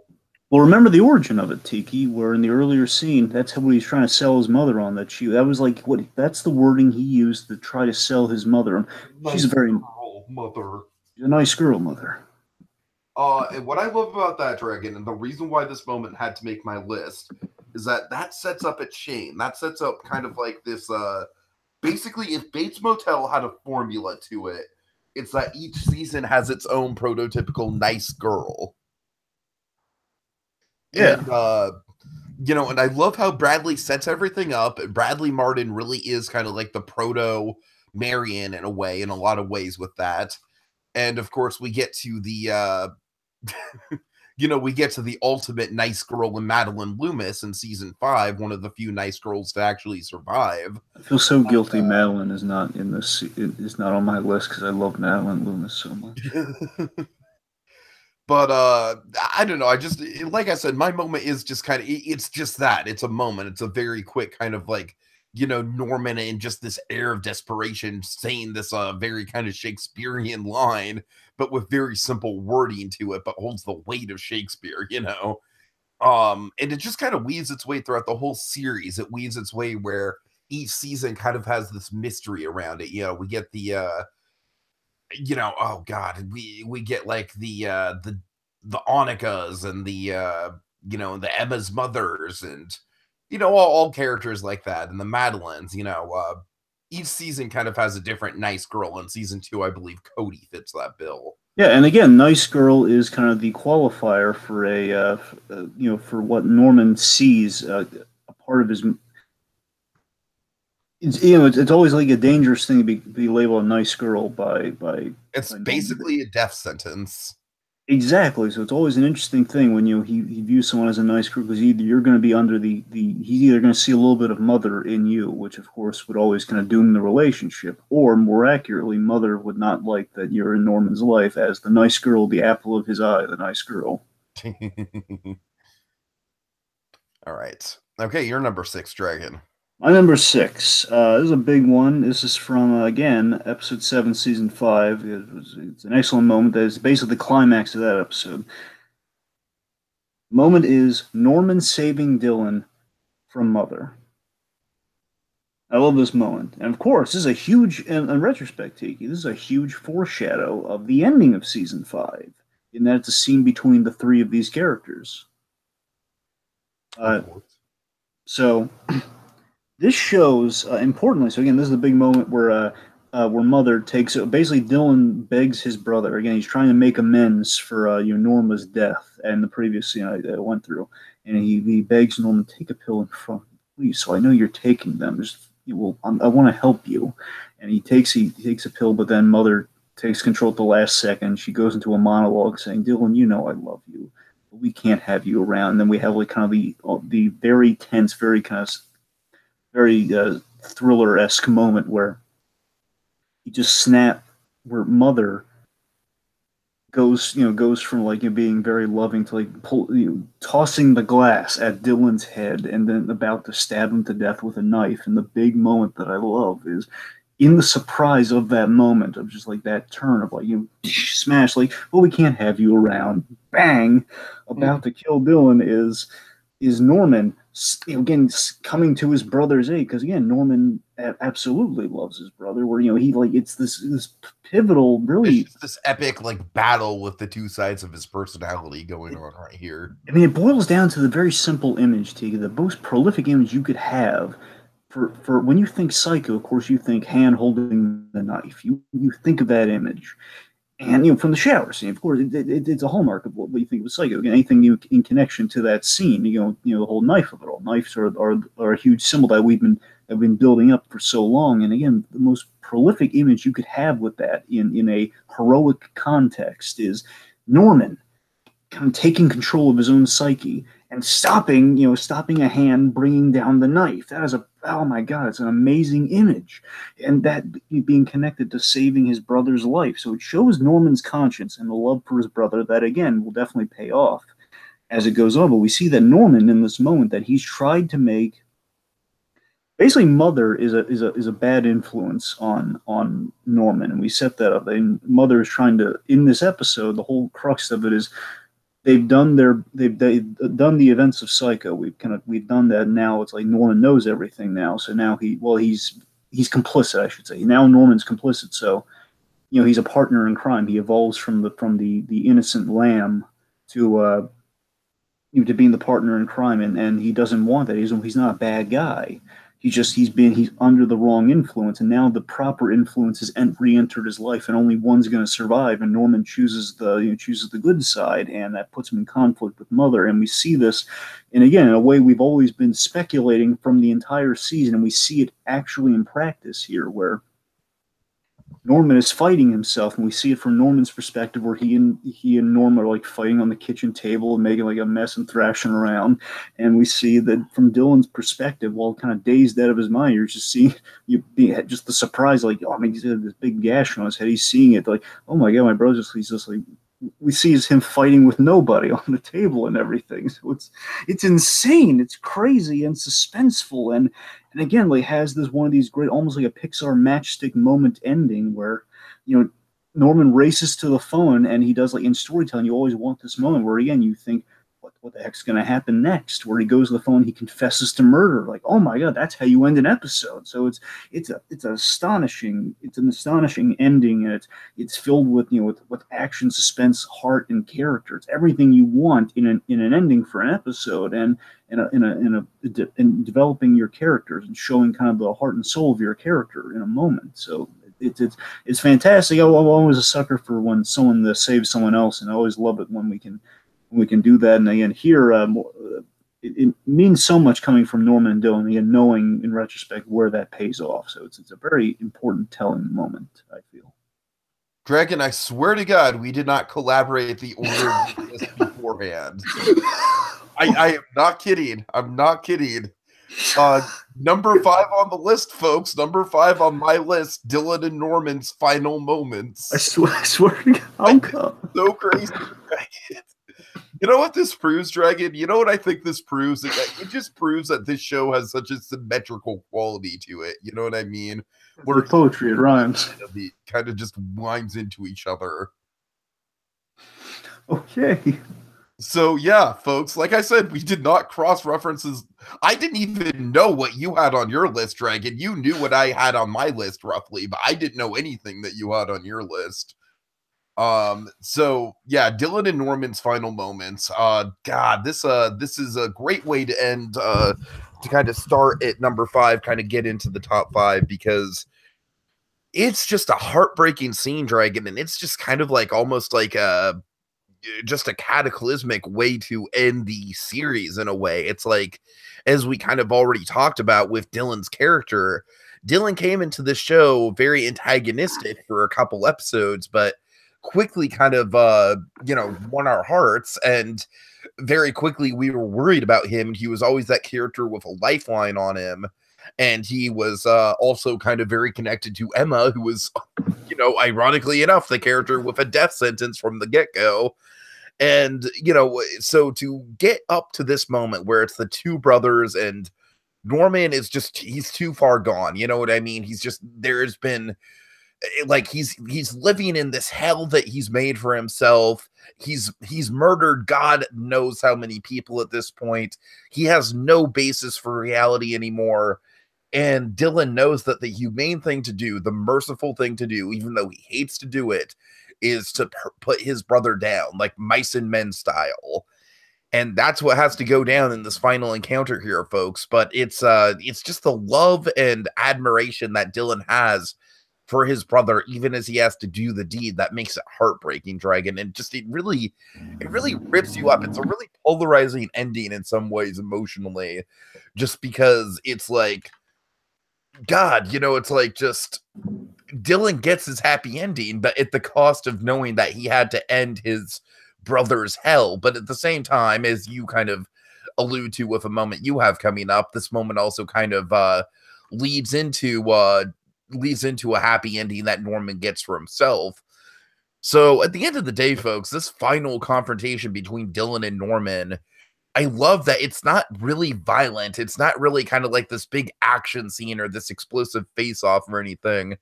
It's just, it's a quiet mercy killing. It's all the more heartbreaking for being so underplayed. And remember, T, you gotta remember, what Norman does, he tries to ease the burden off of his brother with the symbol of the knife, and it's almost, again, in the symmetry of it all, Tiki. Again, it's like he saved Dylan from a knife earlier, so again, a knife, of course, has to be our main symbol, and he's trying to alleviate the strand. Like, again, Norman wants to go because, again, he doesn't want to be in this world without Norma. And now that he knows, now basically, again, Dylan's kind of shattered the reality, kind of like Romero did, but basically in a way where Norman knows this and he's clinging on to reality, and whatever, no matter how dramatic he has to make it. Again, and that he had to go all the way back to the pilot just to kind of maintain the illusion that he's losing it more than he ever was before. And we have that great, again, if again, another, young Bruce Wayne moment for Dylan, where he walks in the place and, he sees his mother, and, he throws up because, again, just seeing, oh my God, it's like I'm walking into a den of my own nightmares. And Norman takes the burden off his brother by putting him in a position where he has to do it out of his own survival. Where it's like, we see that Norman, he was stabbed the knife, like he wasn't aiming for Dylan's head, but he put Dylan in a position where you're going to have to kill me out of survival, out of instinct. You're going to have to do that because he knows he doesn't want his brother to have to feel like he has to put him down, but just do it out of instinct. Like, don't just do it and live with the consequence of making that choice. I'm taking the choice out of the matter. I saved you. Now this is your turn to But that's save exactly me. what I'm talking about, though, Dragon. It's like it is kind of like a violent response from Norman, but in the same way, it's an understated violent response. It's a violent response that gets us to the point where, as you said, part of the burden's kind of lifted off of Dylan in this moment. And Dylan doesn't want to do this at all. Like he wants to get him help, and he's just like, "Don't make me Uh-huh. do this." And it's honestly in connection to that previous scene. It's like literally one brother asking the other brother, "I saved I saved you before. Now you save me. Give me my salvation. Do that as your brother. I'm asking you to do this for me. It's going to bring you some pain, but just I'm begging you. I have nothing to live for. Do this for me." It's really powerful stuff. Yeah, yeah. All right. Okay, you're number 5. Getting into the top 5 here, folks. Top 5, baby. All right. So, folks, it's no secret, and again, it's intentional, so I'm not saying it in a negative way. But of course, I hated Sam Loomis's guts. I really did. Oh God, here we go. Here we go. Folks, I was again, it was I intentional. almost kind of had a suspicion this was going to be your number 1 Dragon. I'm not that vindictive, Tiki. Come on. Do I really seem that vindictive? No, but folks, Sam Loomis was a despicable man from the beginning. He's just a horrible, and it's so funny because he was so like, I mean, there was always the intimation that you could always read in that there was like the conventional leading man versus the unconventional leading man, and it's anyone like you need to be a certain way versus like kind of, if you're different, then you have to be defeated by kind of the Gaston kind of Well, the thing I love about Sam Loomis is that he's not really an evil guy. He just exhibits all the unlikable qualities of a manly man. You know what I mean? Yeah, that's the thing. And again, a manly man versus kind of our more sensitive man that literally every woman, every nice girl gravitates Dragon, toward I in the still think series. the thing that I hold the most against Sam Loomis is that he just doesn't like the idea of watching movies. That's what I'm saying. Take it with a line like that. On a core fundamental level, Dragon, I just cannot coexist with someone like that. And Tiki, I absolutely agree with you. And you gotta imagine that has to be intentional. Like, okay, we're in a show that literally adapts a movie, and we celebrate movie making and old movies throughout this whole thing. So how do we make a character that was the audience and Norman especially would just have a disdain for? Well, he hates movies, just random stupidly. He hates movies. So the point is, Sam Loomis had it coming for a long time. Tiki and I were, especially more so me. I was just waiting for this guy to get it in the end. I was waiting for this guy to meet his end. I didn't know how it was going to happen. I was so hoping Mother was going to kill him in some way. No idea how it was going to happen. It completely subverted how I thought it was going to happen. So folks, I'm talking about the killing of Sam Loomis. So not only just the death itself. Of course, the death itself is very iconic. Let's say. But honestly, Dragon, the iconic quality, like, I'm not just saying that you could have been your number 1 because you hate Sam Loomis. Like, for me, it could have been my number 1 because I had it up there and then you requested that you wanted it. It could have honestly been my number 1 if it would have gone through that second stage for me, just because it subverts your expectations for the shower scene so much. And it just almost kind of reinvents the shower scene in the image of the series. It does. Let me make something clear, folks. My top 5, my top 5, they're all moments that I stand behind. I could honestly, you can move any of them to the number 1 spot. I would argue that much. My number 5, my top 5 are very strong. So, anyway. So, yes, I mean, I also love the lead up to it, Tiki. The lead up is excellent, too, because, again, the lead up gets him to the place of committing the shower murder. So, of course, folks, big subversion that we did not kill Marion Crane in the shower. We begin that sequence as we do the traditional shower scene. Basically, they adapted it in 2 parts, which was unheard of. And this moment on the whole, this was you gotta remember, folks, in the grand scheme of a show where, again, you're promising either we're going to lead up to the beginning of Psycho, or as we learned with season 5, we're fulfilling the promise that you guys are going to see that shower murder. You guys are going to see we're going to adapt Psycho in our last season. We're going to do the movie for the last season. Mm-hmm. And when you do something like this, where you subvert in that whole thing with the Rihanna of it all, which again was better than we thought it was going to be. It was better than we thought. It wasn't amazing by any stretch, but it didn't kill the whole show. It could have been a lot worse. She just had like a few dumb lines here and there, but she was fine. Right. Yeah, she was okay. She was fine, I guess. The point, I still think she dropped the ball with that. I guess I eat like a bird. She's killed that line. Yeah. Dude, this makes no. Why would you say that about yourself? Norman's supposed to say you eat like a bird. That I buy. Why change it around? Anyway, All right. point is this is a huge we're doing things differently moment. This is a huge gamble for your series where you've been building this and you build this. You can only get away with this after you have 4 seasons under your belt, people liking what you're doing. And again, it's the big gamble of this whole season that we're doing the movie, we're doing it, we're subverting, and of course with the ending as well, we're subverting what people think they know is going to happen. Mm. So the lead up to this is fascinating. What gets this to a place where we adapt the latter, the actual shower murder, very very faithfully, but at the same time character wise with some significant differences that are they're absolutely earned because in the scene that leads up to this, we have a great conversation with Mother, where this is the big scene where Norman, he can't really hide from the truth anymore because he wanted to pretend like he wanted to be in charge, and of course Mother knew all the secrets, and as we established in one of the moments I'll be getting to, she knew things that Norman didn't, and she had been a defense mechanism to shield him from the truth and the pain. And basically, as she warns him, it's a really well written scene. I highly recommend it. Again, folks, don't just jump to the scene itself. You got to listen to the lead up, folks. It complements it excellently. Where basically she's saying, you want the truth about things, you also have to take the pain. As in, this is her getting him to that partner of crime level where it's like basically in the scene she parallels it to Adam and Eve, where you want the knowledge, you're going to get kicked out of heaven, but you'll be a fuller person, you'll be a more well-rounded person. Basically likening Sam Loomis, again the big design of it all, folks, that they did so well, likening Sam Loomis to Sam Bates, Norman's father, and basically likening Sam to all the men in Norman's life, all the men in Norma's life that victimized her and did horrible things to her. And then he's a man who's he's cheating on women. He's very, and basically likening him to Norman's father. And basically this leads Norman to kill a man who represents the author of all the misery in his life. It all tracks back to Sam Bates, a guy who was complex. He had a lot of anger, but I say complex, and again, Norman did love his father, but by the same token, Norman gets his violent streak from his father. That's where he inherited that genetically. He inherited kind of that snap to violence from his father, and in defending his mother. Again, all of what makes Norman comes from the marriage of his parents and what his father did to his mother. Mm-hmm. So we violently recreate the psycho shower scene. And again, it's not just like a faithful adaptation, which it is, but it's a more again in color. It's violent, and we show we show the knife. Yeah, it's not a shot for shot. Exactly. It's not a shot for shot.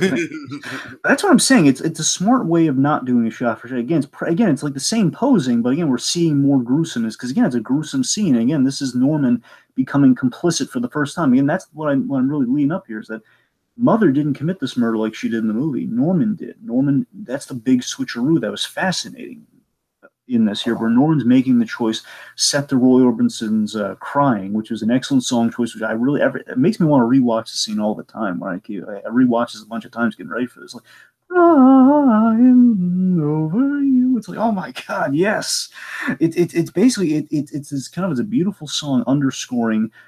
Again, it's like, how do you do this scene without doing the Bernard Herrmann of it all, which we kind of did in the earlier shower scene. So at least we got it in there. We're building suspense and no payoff. Or here, we have the emotional payoff with like this beautiful song kind of underscoring a beautiful darkness in a way. And the stab that always sticks in my mind is the shoulder stab, like the last stab right in the meaty back of it, right between the shoulder blades, which is what Alma Hitchcock kept telling Alfred Hitchcock.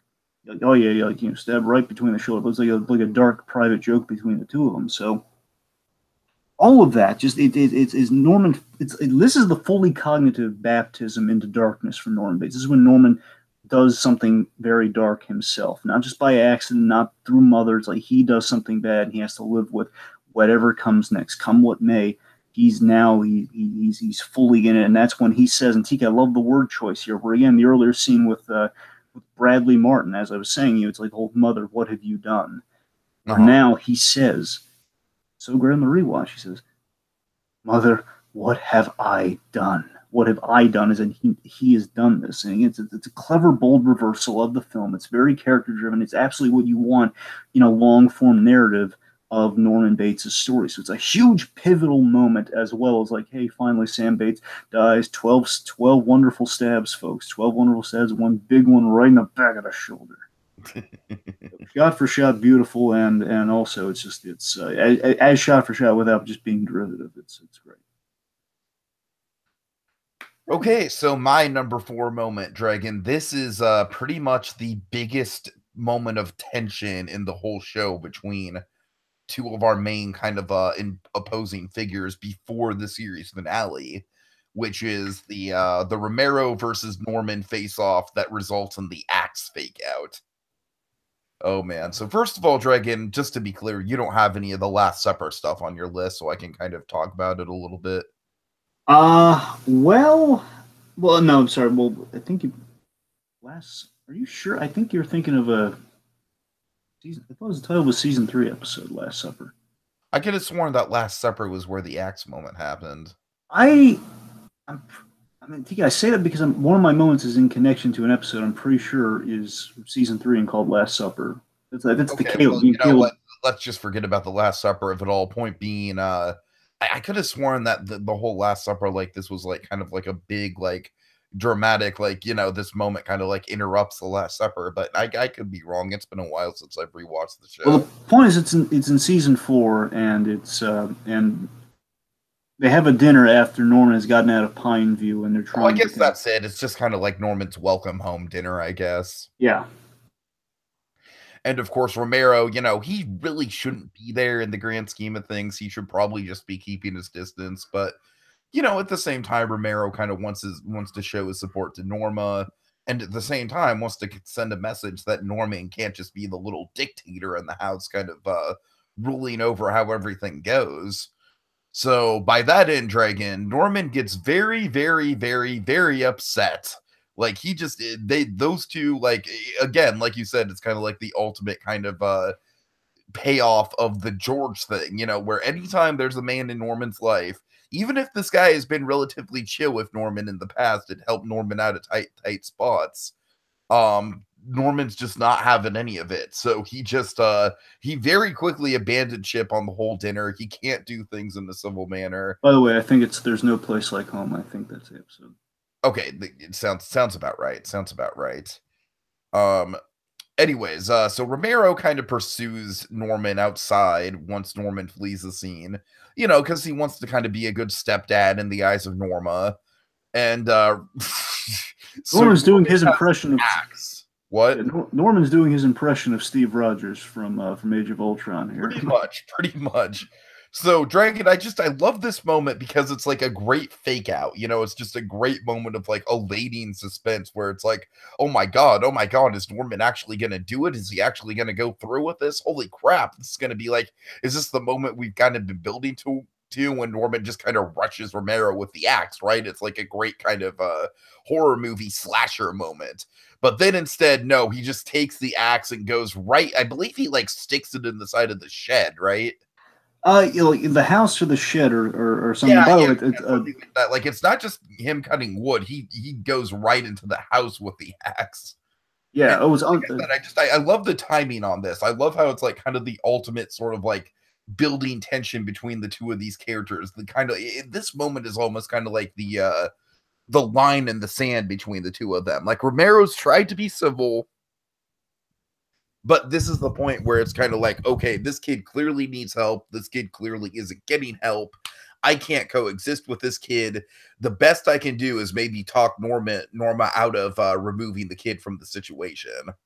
Oh, by the way, I'm sorry, when you were talking about it, it clicked with me. This is it's episode 8. It's unfaithful. It's the one. It's the Christmas tree lot episode. So basically, we had that scene. So basically, it perfectly complements the whole. Like again, just the mentioning. I like him, and of course he's throwing up just out of hatred for Romero. And then following that, then we have the dinner. So it was a horribly constructed idea on Norma's part. Like, yeah, let's sit down, have a little family dinner after that moment has happened. So gotcha. That just occurred to me in the little structure of it all there. So it was unfaithful. Anyway. All right, your number 4, Dragon. My number 4. Ooh. My number 4 is The Vault. It's from The Vault, which is episode 6 of season 4. I call it, it's The Vault Origin Flashback. This is always, for me, I would say, I mean, we've had a lot of stuff to rival this, but still for me, I gotta tell you, I think it's the darkest moment in the series. Okay. I really do. So, this is the moment where we have that horrifying flashback, or basically, this is the big Dr. Edwards Norman therapy session. This is the big one, not just when we started. This is where we really this is where they have essentially their breakthrough. I suppose, like, it's not like Norman leaving, but it's like this is like the big. Dr. Edwards finally gets something really. He understands Norman in this episode. So we reveal. We honestly, this is the origin of the blackouts. This is the origin of where the blackouts and where the connection between Norman and Norma comes from. It's a really traumatizing moment for Norman's childhood, where it's where basically Sam. About to say Sam, but again, it was intentional. Sam Bates, Sam's Norman's father, Sam. He went crazy as Norma tried to leave with Norman in the middle of the night. She couldn't find Dylan, who was probably a moody teenager at that point, be my guess. Anyway, so she tried to find Dylan, who probably snuck at her, was at a friend's house or something. And Sam caught him. He basically had a gun at Norma's head in the car. He was threatening Norman's life, and Norma had to, tragically, she had to pretend like she was still in love with him and basically get him into bed so he wouldn't kill Norman, just out of a sense of, I'll kill us all, Norma. Just again, he's lost his mind. It was crazy. And the horrifying sequence where we built up in the episode that Norman was like having nightmares where he was under a bed, full grown, where he's under a bed, and we see the origin of that in this flashback where Norma told Norman to hide. He ran the house and he hid where he felt most safe. Again, probably in Norma's bed. So he hid underneath the bed. And Norma was, again, in the whole grand scheme of the series, it all comes into focus. It all comes together where Norma is raped by her husband. She's violated, very, very graphically violated by Sam. And of course, knowing what we know, with her relationship with Caleb, and especially it very much mirrors the Keith Summers of it all. She's in the same position as Keith Summers, but it's a little worse. Like the underwear is torn off. It's like, oh my god, it's horrible. And the way this is posed and the trauma of it all is the moment that breaks my heart. And the reason I say it's the darkest moment is like as she's like crying and she's just like in utter agony. Her hand is on the ground. Norman sees his mother in pain, and he holds her hand. And like the two, that's where their connection really stems from. Yeah, you're right. That is kind of like the dark sort of like origin story of like, all right, that's why their relationship is messed up. That's why so much of their relationship has this kind of like uncomfortable sexual overtone. I know, and I love how psychologically this is all sound and befitting the origin for the blackouts. Because again, if you see why that him killing his father was seeded in there this early on, and why he was always trying to be the protector of his mother because he was so young and little at that point. He couldn't have done anything. He just needed to wait till he could, be classically Norman Bates, where he's just like, the classic danger of Norman Bates is that he's so unsuspecting that, again, he could snap when you turn your back and you'd be dead, or you'd be in a vulnerable position and you'd be dead. And again, years later, he'd be able to do that. And again, here that little handhold moment is so heartbreaking, and that ties in kind of the perverse kind of sexuality of it all. Where again, they were connected at that moment, but in such a horrible moment to be connected to each other at such a fundamental level. And of course, the sad part too is when we cut back to the session, we see Damon Gumpton plays Dr. Edwards. And by the way, Tiki, I've told you this and tell everyone, all the folks at home, he's on. He essentially plays kind of the Jim Gordon figure on Black Lightning. He plays Inspector Henderson to Black Lightning, so he's really good in that show.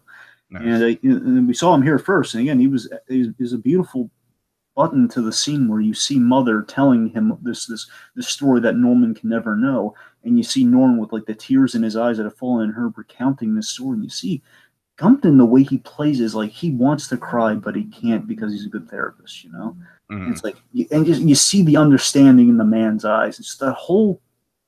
The point is, it was a mystery that was worth the wait. It was like the origin of why this secret was kind of kept in the proverbial vault, and like why it's like one of the most important moments, important, perverse, psychologically dark moments in all of Bates Motel and all of Psycho in the grand scheme. So it's an excellent. It's like an answer that's you weren't looking for and you got it, and everything just became even more clear, and everything just kind of it's a retroactive. It's a retroactive scene in the best of ways.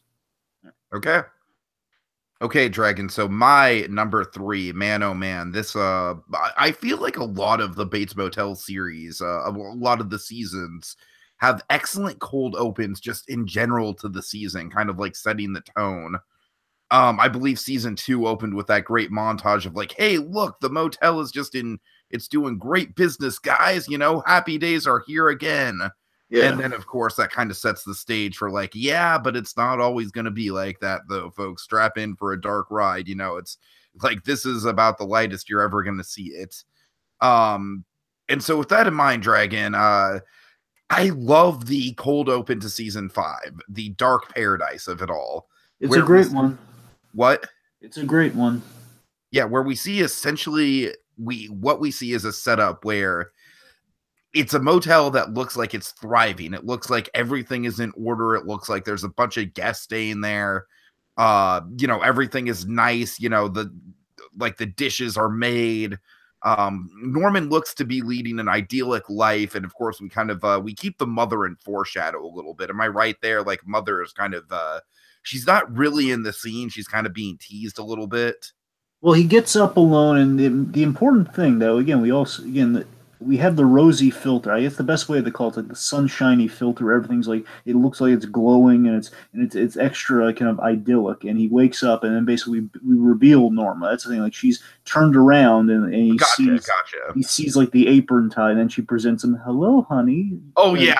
Come and eat. It's like sit down, like you. Hi, honey. Good morning. Come and eat.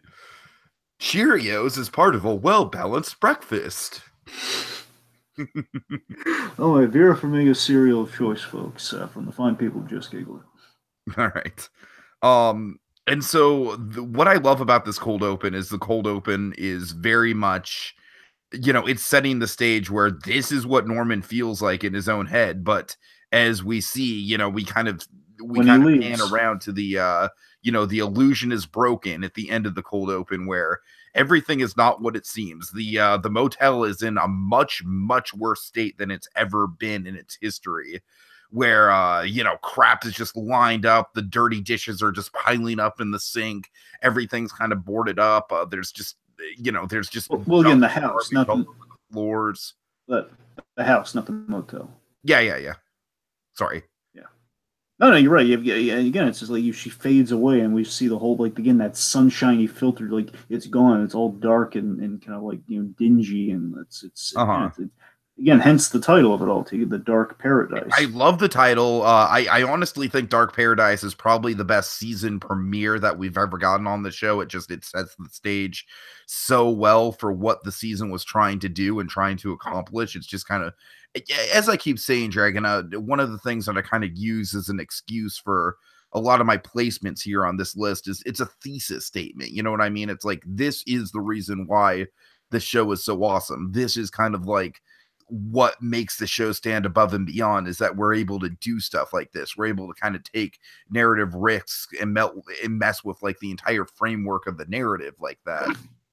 And importantly, Dragon, I hate to mention this because I don't want to bore you to death, but without giving away any details on anything, I will just say this reminds me of what Lost used to do with their cold opens.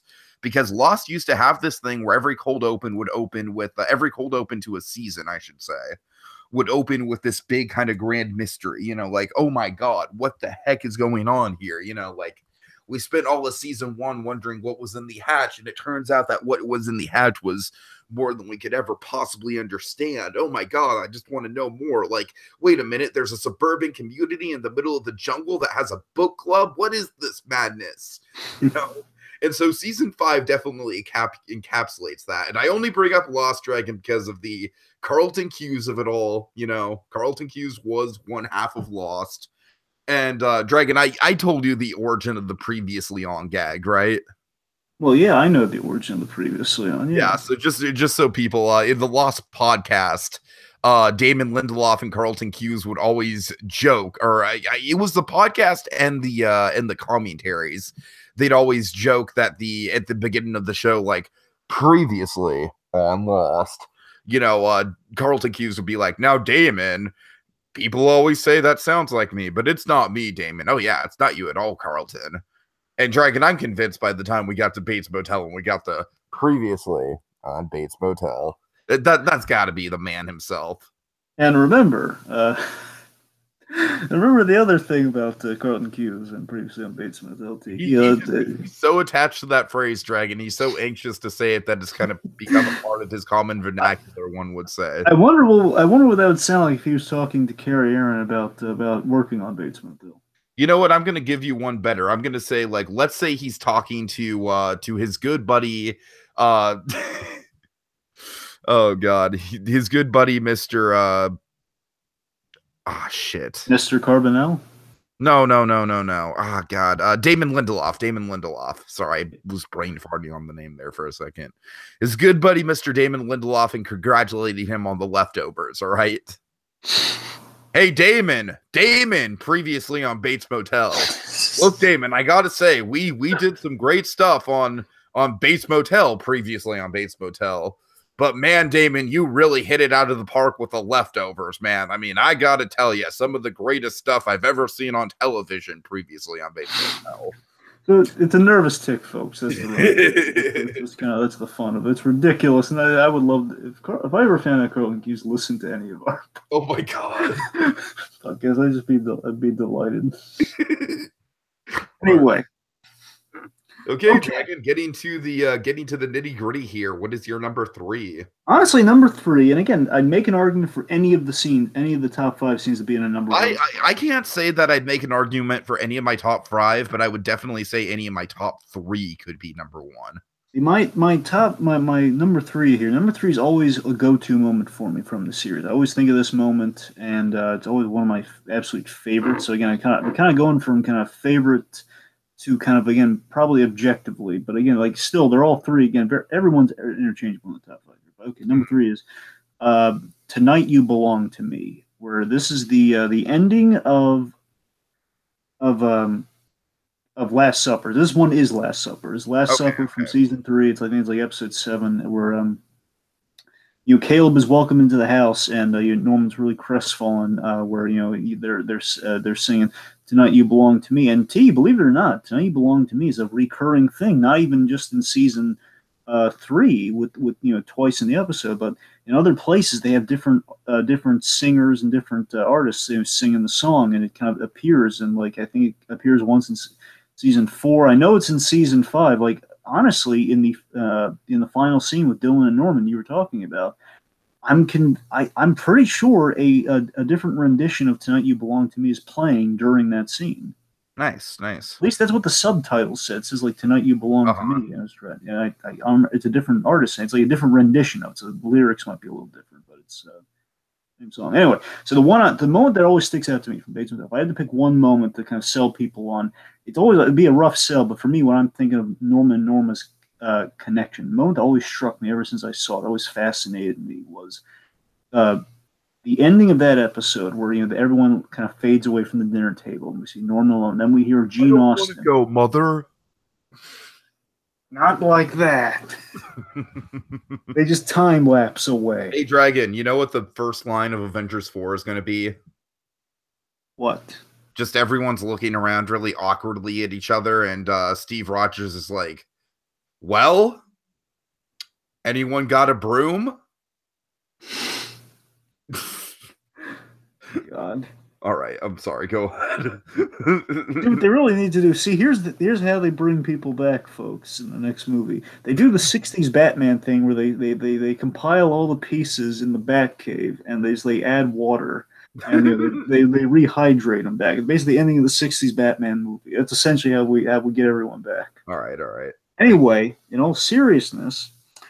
So we end on the Gene Austen song, and then basically have kind of Norman's. It very much is Norman's motif here, where he wakes up and he's in blackout mode, where it's like sleepwalking for him, where it's this very haunting, memorable ending to an episode where Norma's asleep and she's in her slip. She's looking quite seductive, and this is the episode where this is the same episode where he choked out James Finnegan for spelling out to Norman that you have a sexual attraction to your mother, and I believe if it's might be the next episode. But the point is, we're lingering. No, heck, it's not this episode. The next episode is when we get the pool, and that's when that happens. So the point is, he was choking out James Finnegan for spelling this out to him. So Norman's processing the fact that he's attracted to his mother, and this ending is Norman in that blacked out in blackout mode. He wanders into his mother's room while she's sleeping. And it's kind of intense. It's kind of tense. It's kind of it's super haunting. Where he's just like kind of with his fingers, kind of like just kind of like outlining her. It's like he's like almost like he's playing the piano or something, like on like her hip or something. And like, again, she's not feeling anything, but she's she's unconscious before him. And it's the idea that always struck me is that this is where the twisted romance of it all came to light for me here, where Norman and Norma, they are soulmates in the sense that they complete each other. And season 3, in the grand scheme, season 3 is about Norman's sexual development. It really is. Uh-huh. And his confusion. It's about the confusion brought on because we have the whole Norma tells him he can't have sex with Emma. So again, there's a big sexual component to season 3, and this is the big midpoint of all that, where Norman's confusion we see in this singular image, the singular image set to this beautiful song, where he's brought. We see all this confusion, all this kind of this challenge that Norman's going through is brought on by Norma, and again, this, along with the other stuff we've been kind of highlighting in our moments here, this creates the motivation in Norman's MO and in how he, in the whole nice girl of it all. This cements how he. There was a sexual component to his murders where, he's killing women that either remind him of his mother or like reminisce like his mother disapproving of these women. So it's always like a connection to the mother. And again, kind of a vague, always an Oedipal component to the murders. Uh-huh. And this moment to me always struck me as a twisted romantic demonstration via blackout mode, where Norman deep down, and again, it's not Norman doing this, but again, like kind of that blackout mode. Not him going full Norma. Again, we've always in the series always outlined like the various tiers of blackout mode, but he's not becoming his mother in this mode. It's just like Norman's desires psychologically, just what he's feeling, but he's not expressing. Where wanders into a room and he's there with her, and he's kind of again musing with kind of like making the outline around her and like kind of that gesture of like. He's just watching her while she's sleeping and kind of postulating without dialogue. This is the relationship that I want, but it'll never happen. It's a taboo relationship that can never be carried out. It can never happen. That the closest, again, Norman in life will only be able to kind of carry this out via death and murder. That's kind of the only way he'll ever be able to that's where he's going to vent his frustrations of never being able to consummate this relationship because it's wrong, and it can never happen. But it has that romantic quality, where in the sense of romance, and that you want something to change so desperately. And it's a really dark, twisted, romantic scene to end an episode on. It always struck me, and always kind of vaguely beautiful, Yeah, it's a little more subtle than kind of some of the more explosive moments that we've been talking about. But I'm glad that you put it on there though, because it's honestly something that I wouldn't have thought about. But I mean, you're right. It does kind of set a lot of groundwork for just the lengths and the depths of Norman's feelings for Norma, and kind of just everything that kind of tragically goes wrong as we reach kind of the end point with the show. And again, you could always read into it a bit of the Caleb thing too, where again Caleb does factor in this episode, and in a way, I'm just coming up with this on the spot. I got to be honest with you, but it just kind of occurred to me that. I mean, Norman's super bothered by Caleb joining the fold in that scene where you let the man who raped, again, who Norma told him in the first season, my brother used to have sex with me, used to rape me, essentially. And him being welcomed into the house, and I presume like on that subconscious level, Norman might be feeling she got past with him, her own, incest within the family. Yet I can't have that. he was let into the house, someone who basically lived out kind of my twisted fantasy there, and he's welcomed and this is allowed, but that's not right, and I can't do that, but that's unfair. So it's kind of interesting, you know. Mm-hmm. All right. Okay, getting into it, Dragon. My number two, man, oh man. So my number two, folks, this is a moment that it was definitely the biggest moment in the course of the series at the moment it aired. I would say this was kind of like this was the big reveal for Mother in a lot of ways, Dragon, because this was the first time that we saw Mother like in full regalia. We saw Freddie Highmore with the bathrobe, doing the full-on Mother voice, and we saw it importantly with Dylan. And this is such a fascinating scene. We have the early morning breakfast scene with Dylan and Mother, Dragon. This is Dylan such meets an Emmy Mother. scene. It is an Emmy scene so much. Absolutely, absolutely. And of course, just to get it out of our system here, folks, Walter Jr. completely loves the scene. Oh boy, it's a scene all about breakfast. Blueberries, all right.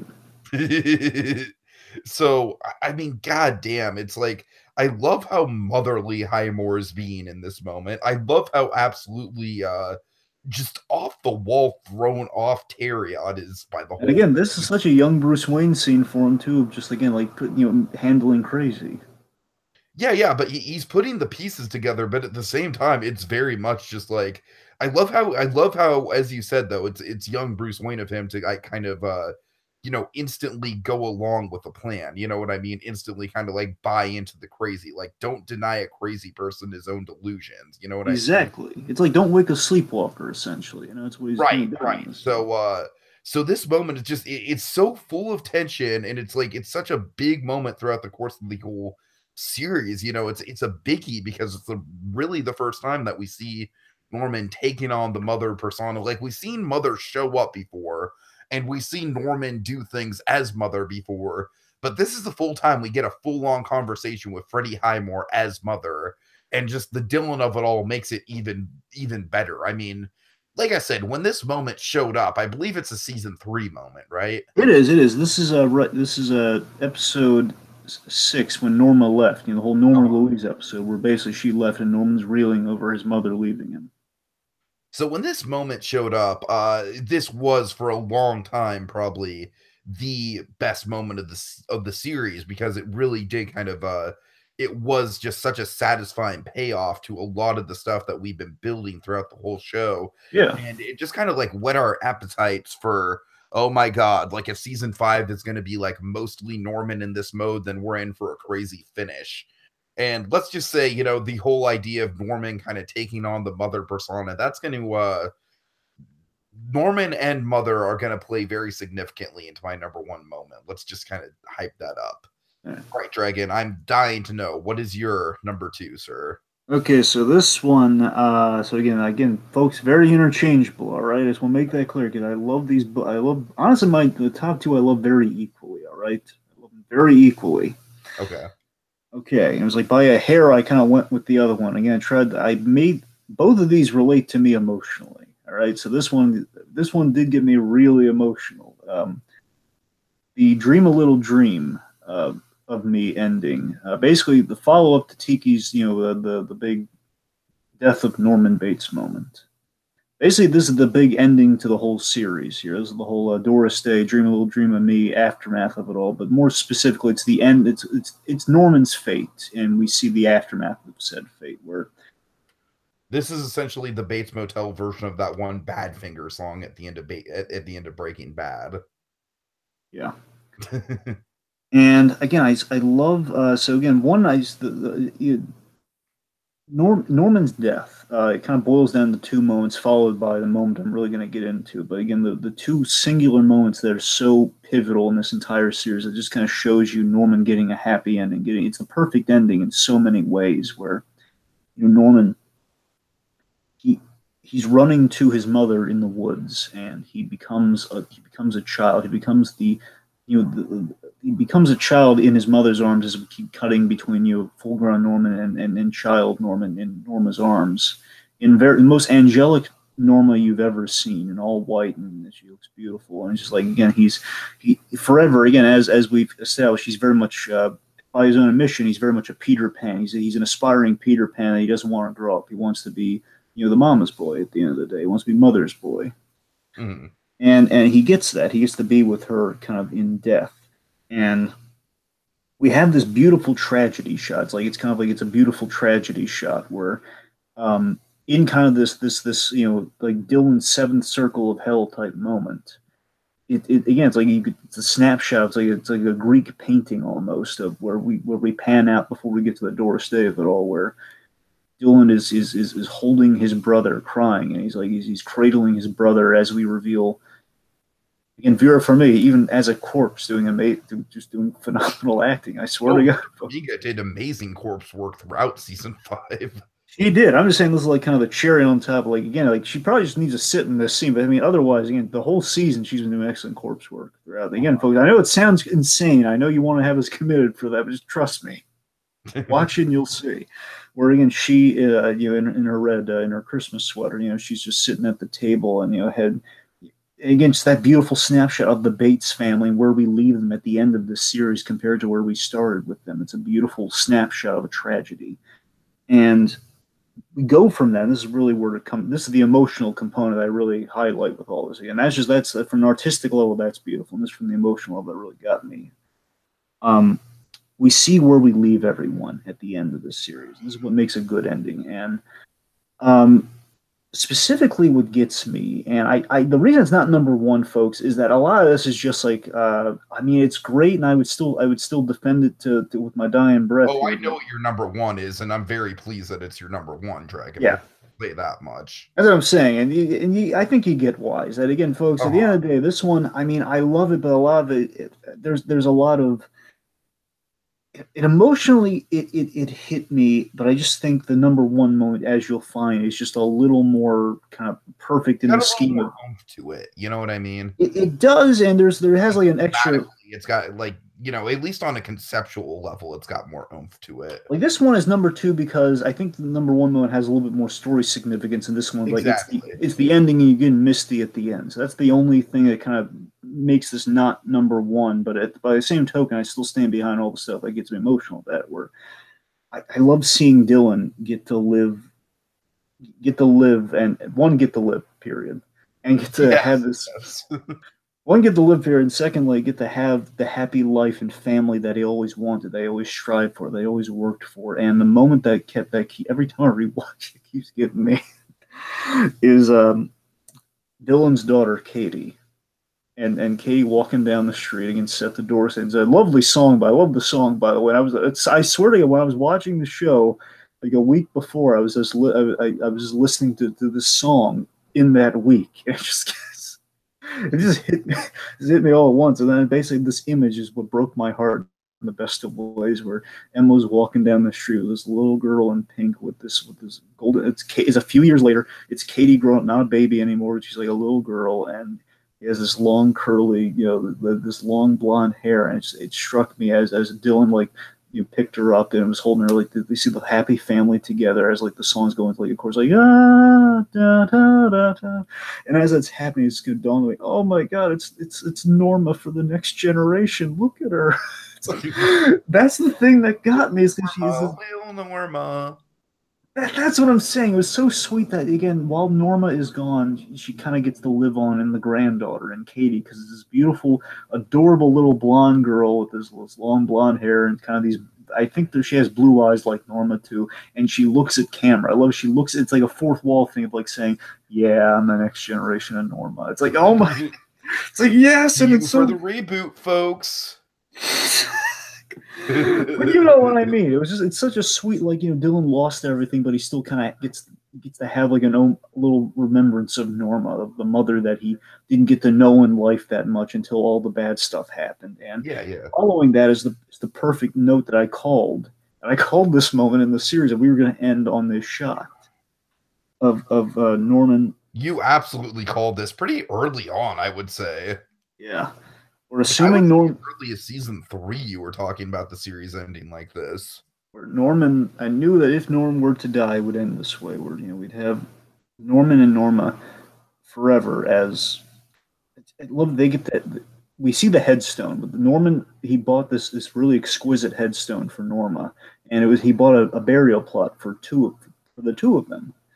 And one side's like all this lovely poem by Norman about all how wonderful his mother was and everything, and and at the bottom I realized this too. At the bottom of it says love Norman as like signed like a letter, which is really poignant. And of course, next to it is Norman, and at the end of the day, his name was put on the tombstone, and but with the dates now signifying that Norman in death, he has what he's always wanted. That tombstone shot is literally Tiki. If you go back to the very beginning of the series, I believe the first episode's called "First You Dream, Then You Die." Yeah. At the end, he died to fulfill his dream, Tiki. How beautiful is that? It's the poetry of it all, man. It's like poetry. It rhymes. Norman dealt in death for the majority of his life. He was always surrounded by death or unfortunate things happening, and this was kind of his reward that he achieved through death. Like, you can have what you want. You can't have it in real life, but you can have it in either an afterlife, or you can have it in the eternal sense of where you moved her body, your bodies will be in the same place together. That's your reward. You'll be with her. You'll be with her forever. And I love it. Tiki. On the rewatch, it's kind of occurred to me. I'd like to think this, but I mean, I might be just reading into it that. I mean, if they really wanted to stick it to Norman, they could have just buried him in a different plot. And I'd like to think if the county was just like, well, he technically wasn't convicted, so they could have always still put him there because it was like in his will and testament that he had a burial plot picked out, so logically his body would go there. But I'm just saying, if that logically didn't happen, I like to think that Dylan, as a tribute to his brother, made sure that he was buried next to Norma. It's sure. a little thing, but again, just that ending, it hit the right spot. Some people don't like it. I'm always baffled by people who don't like this ending. I really am. And I would like, you don't know what you're talking about. That's what I would say to those people. Come on.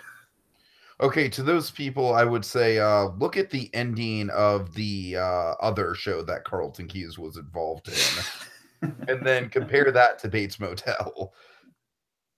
Dragon, I don't know how much you know about the ending of Lost, but let's just say it got pretty bonkers. Well, I know it was disappointing. I think it may have had Bruce Willis, and there's some fog, right? Okay, well, I don't know where you were getting the Bruce Willis thing from. That's not accurate at all. But really, that's not accurate at all. No, not in the slightest. I have no idea where you're getting that from. Really? Oh wow, that's. Let's just say a church was heavily involved in the final moments of Lost Dragon, and it pissed a lot of people off. I was really misled about that Bruce Willis thing. All right. Now I'm really curious, but no. I'll tell you what, I think someone was probably making a joke about the Sixth Sense when they were talking about that must have been what happened. God. Anyway. Okay, so Dragon, man, oh man, our lists are going to kind of have to coincide in a creepy way one final time, Dragon, because my number one, much like your moment is kind of Norman and Norma being reunited, Dragon. Well, let's just say we cannot have the need for Norman and Norma to be reunited without them separating, and that's where my number one comes in. It couldn't have been anything else than, quite frankly, folks, for my money, one of the most ballsy deaths of a character in any TV show I've ever seen. The death of Norma Bates. This happens, I believe, in the penultimate episode of season 4, right? Yes, it's the episode 9 of season 4, and I believe it's even called Norma.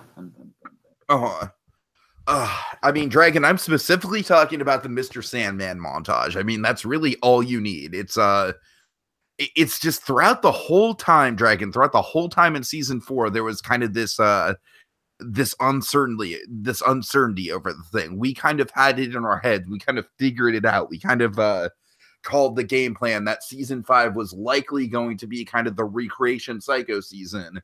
So with that in mind, we really need, there was kind of this thing always looming over the show that in order to get to the status quo with Psycho, you need to have Norma Bates, you need to have the actual mother out of the picture. And so it was always one of those things throughout the whole show. We kept expecting something explosive. Dragon, I believe your moment earlier on, the whole thing where Norman is kind of like it is most unhinged. I feel like that's how most people kind of expected the death of Norma to go down.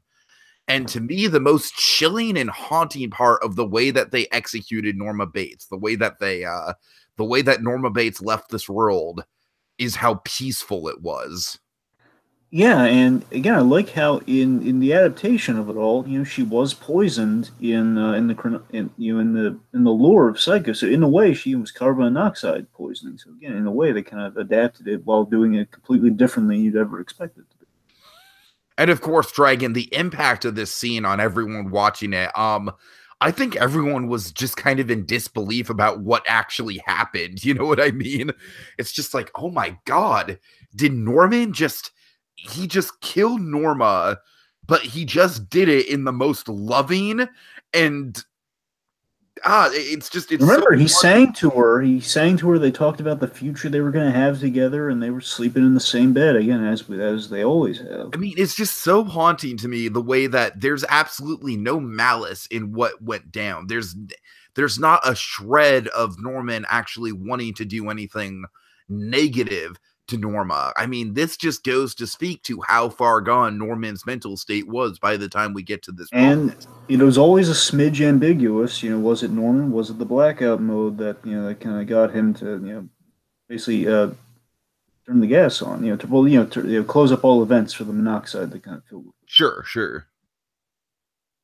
And so, of course, as we're getting the Mr. Sandman moment, as the monoxide is filling the house, it's just and that Mr. Sandman song being kind of a big thematic thing that we wove its We've way had throughout since the season series. 2. Yeah, yeah. Yeah. I mean, Dragon, I hope that you agree with me here that this is just it's got to be like a landmark. Like, this to me is number one with a bullet because it's not only to me the greatest moment in the show, it defines what the show is. It represents the biggest creative risk that the show ever took. And to me, this moment pretty much single-handedly kind of put the show sort of in the pantheon of great television. One of the best 5-season arcs that I've ever seen. It's not quite to Breaking Bad levels. It's really not quite to Breaking Bad levels, but it's almost just kind of like a smidge below Breaking Bad. It's like the B+ version of Breaking Bad. Well, Tiki, I was reading in TV Guide. They had like a listing of like all the most famous. They reached some sort of milestone. I guess it was like the top 100 moments from TV, like most memorable episodes and moments from TV. And Norma's death was, standing shoulder to shoulder with some Breaking Bad moments. As it should, because it really goes to show that just the creative endeavors that Carlton Cusing Company were willing to pull off with this show, and it really is kind of representative of the biggest, most ballsy decision that they ever went with, which was to kill Norma Bates when they did, and to do it in a way that was subversive of how we actually thought the act was going to go down. I mean, represents the creative peak of Bates Motel.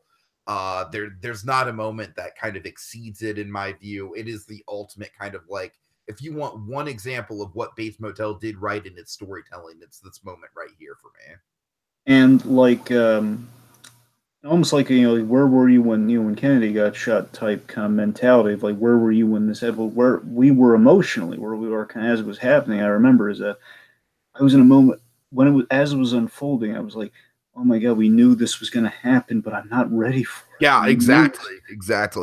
Well, honestly, that and kind of what kind of happens in the next episode more specifically. But I'm saying this is the beginning. I mean, that's the thing. This episode, this moment does kind of very much bleed into the next episode for sure. But the Mr. Sandman of it all just cements this as the moment for me. The song that we had used all the way back from the early days of the show being used as the ultimate kind of goodbye to the show's single most beloved character. And again, with that too, again, they kind of pulled the ultimate trick in that, again, you fell in love with, they didn't just play Mother as, like straight for like an evil criminal, because you only do that for so long before everyone's going to be rooting for her to die, but they did the opposite of that, where you're gonna love this character and you're gonna be heartbroken when she dies. As heartbroken as Norman is. Again, it's honestly it's pulling the trick of Psycho, where you root for, you follow Norman in that film, and that you feel what Norman's feeling, and you feel what Norman would feel in this scene, and it's delightful. All right. All right, for me, I swear to God, folks, just literally the very next episode is what the ending to season 4. Now, Dragon, I also want to kind of make it clear, if you didn't want this episode, if you didn't want this moment would have been my number 1. Yeah.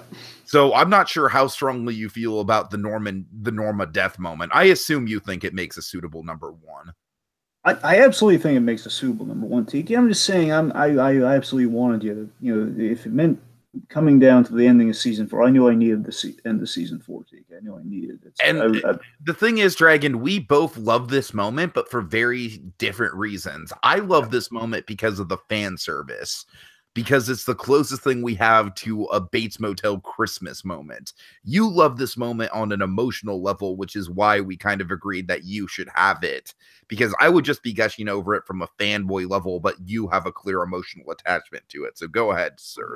So the end of season 4 is something truly fantastic. And again, it has just like I think the story's significance and just kind of in the grand scheme of things, I think that's what kind of gives like an inch or less over the number 2, because again, they're really shoulder to shoulder. I mean, I love both of these moments very much so, but again, because you get misty because it's at the ending versus just something that stands on its own so well, looking at the series in context. Where this, the end of season 4, as I said with Tiki's moment. So when Norma's death is like, I knew this was coming, but I'm not ready for it.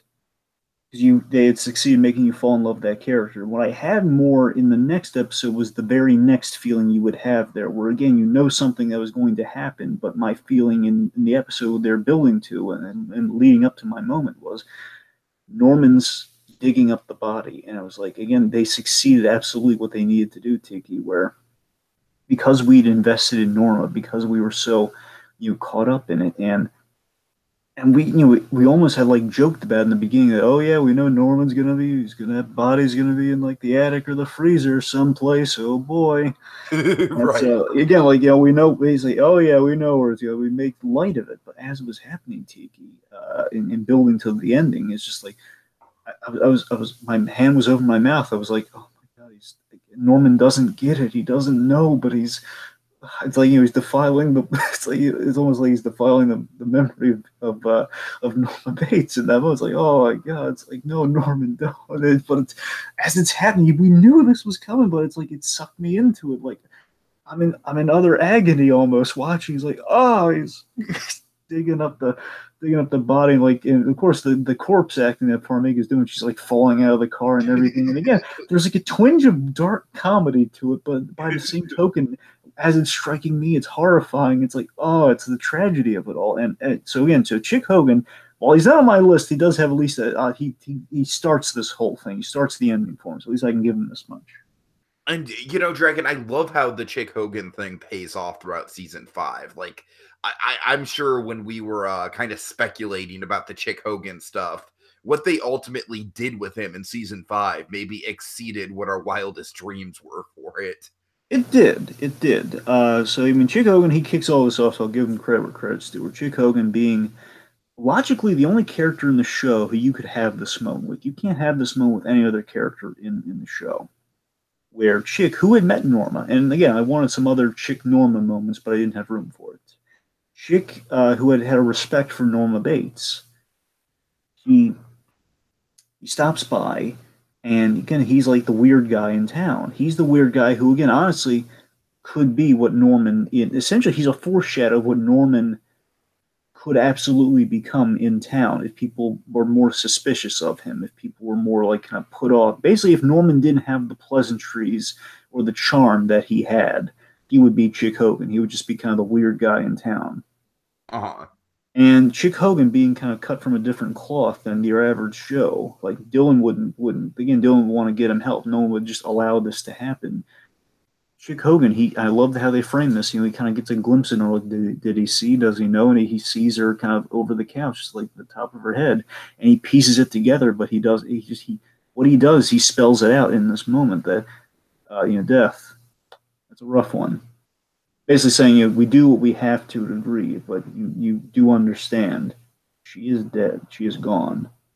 And basically, Chick Hogan kind of spelled it out for Norman there, where he imagined that she had been faking her death very elaborately. But Hogan leaves, says he'll check in on Norm, which is really nice. And basically, this is where Highmore he bashes the Academy to death with the Emmy in this scene. He earns this Emmy. He kills all the other contenders in this scene here, where this is the moment where I've been kind of waiting to see, and this is the reason it's number one on the list here, folks. This is the end of the prequel. This is the end of. I mean, again, season 5 is fantastic. It's wonderful, but at the end of the day, we don't really need it. This is kind of enough. Mm-hmm. I'm just saying, technically, we have all we need here. Again, kind of like season 3 had like a few loose ends, but this is an absolute ending. We don't need anything after this, but it's very grateful though. Where the prequel ends here. Norman's tragedy. We see Norman's tragedy completed, and the promise is fulfilled here. Where he puts 2 and 2 together. Where I killed my own mother, and he rushes upstairs. He's about to put the gun to his head and kill himself, so he could basically be with Norma forever, because he can't live with the decision that he's just made. And right before he does that, again, as we're going to explore in the next season, again, it's a kind of a defense mechanism of his own mind preventing him from killing himself.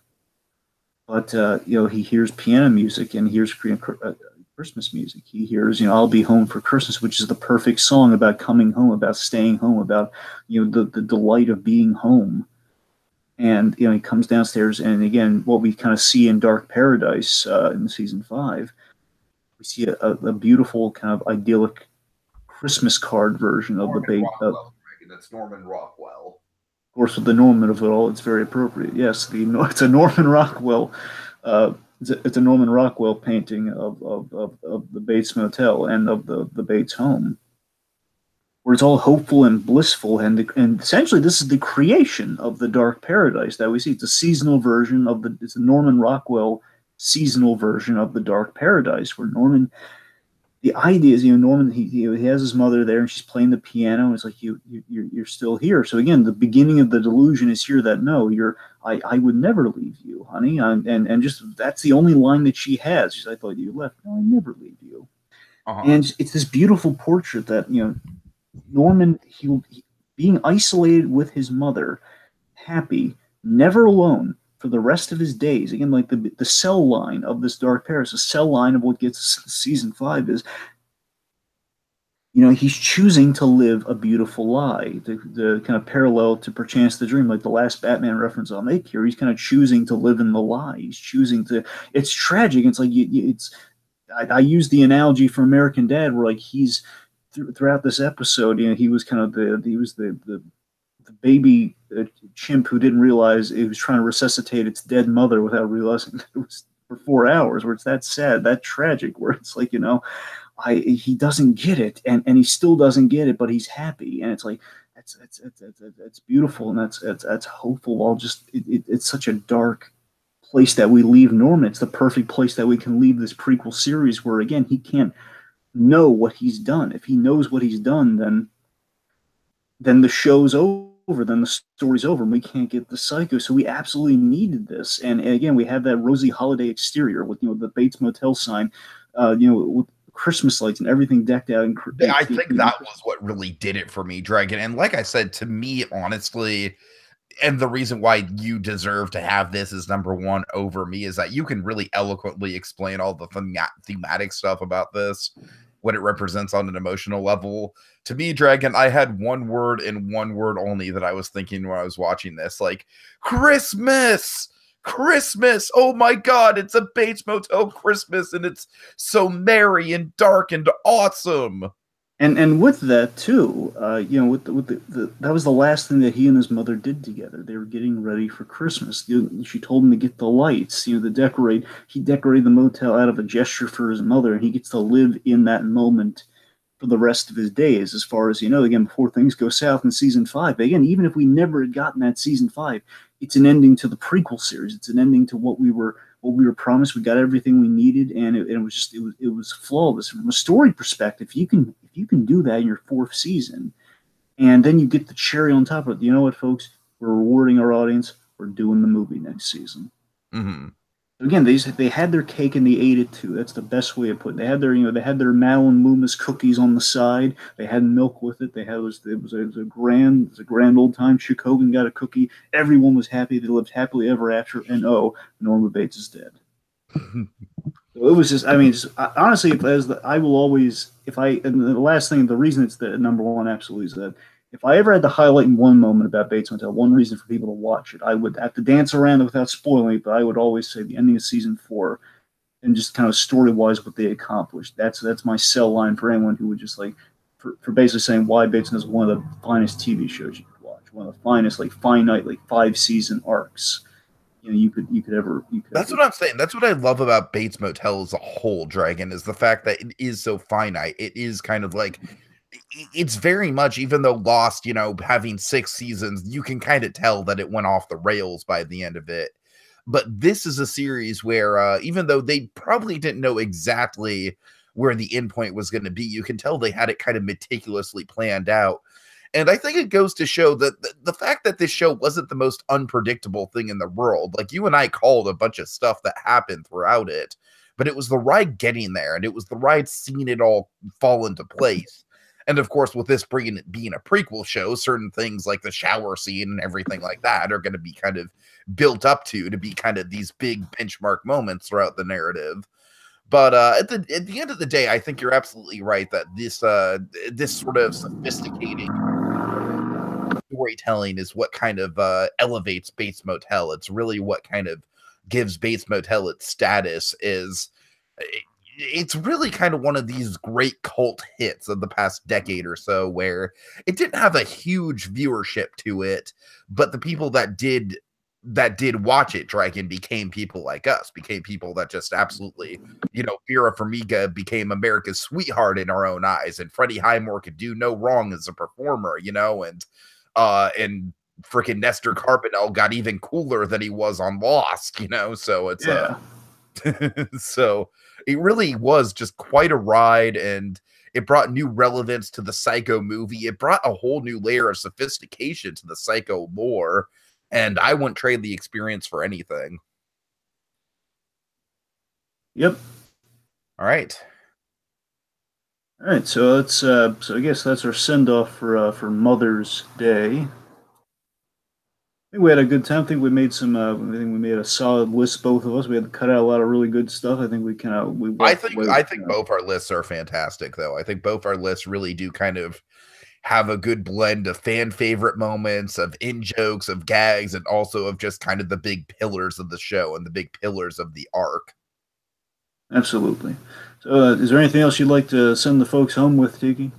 I mean, I guess nothing other than just, this isn't the end of Talking Mrs. Bates, but like I said, Talking Mrs. Bates is probably going to be like a biannual thing where we'll do like a couple podcasts a year about it. But, look forward to a very special Talking Mrs. Bates thing coming up. I don't know exactly when, but we'll see when we get to that. And,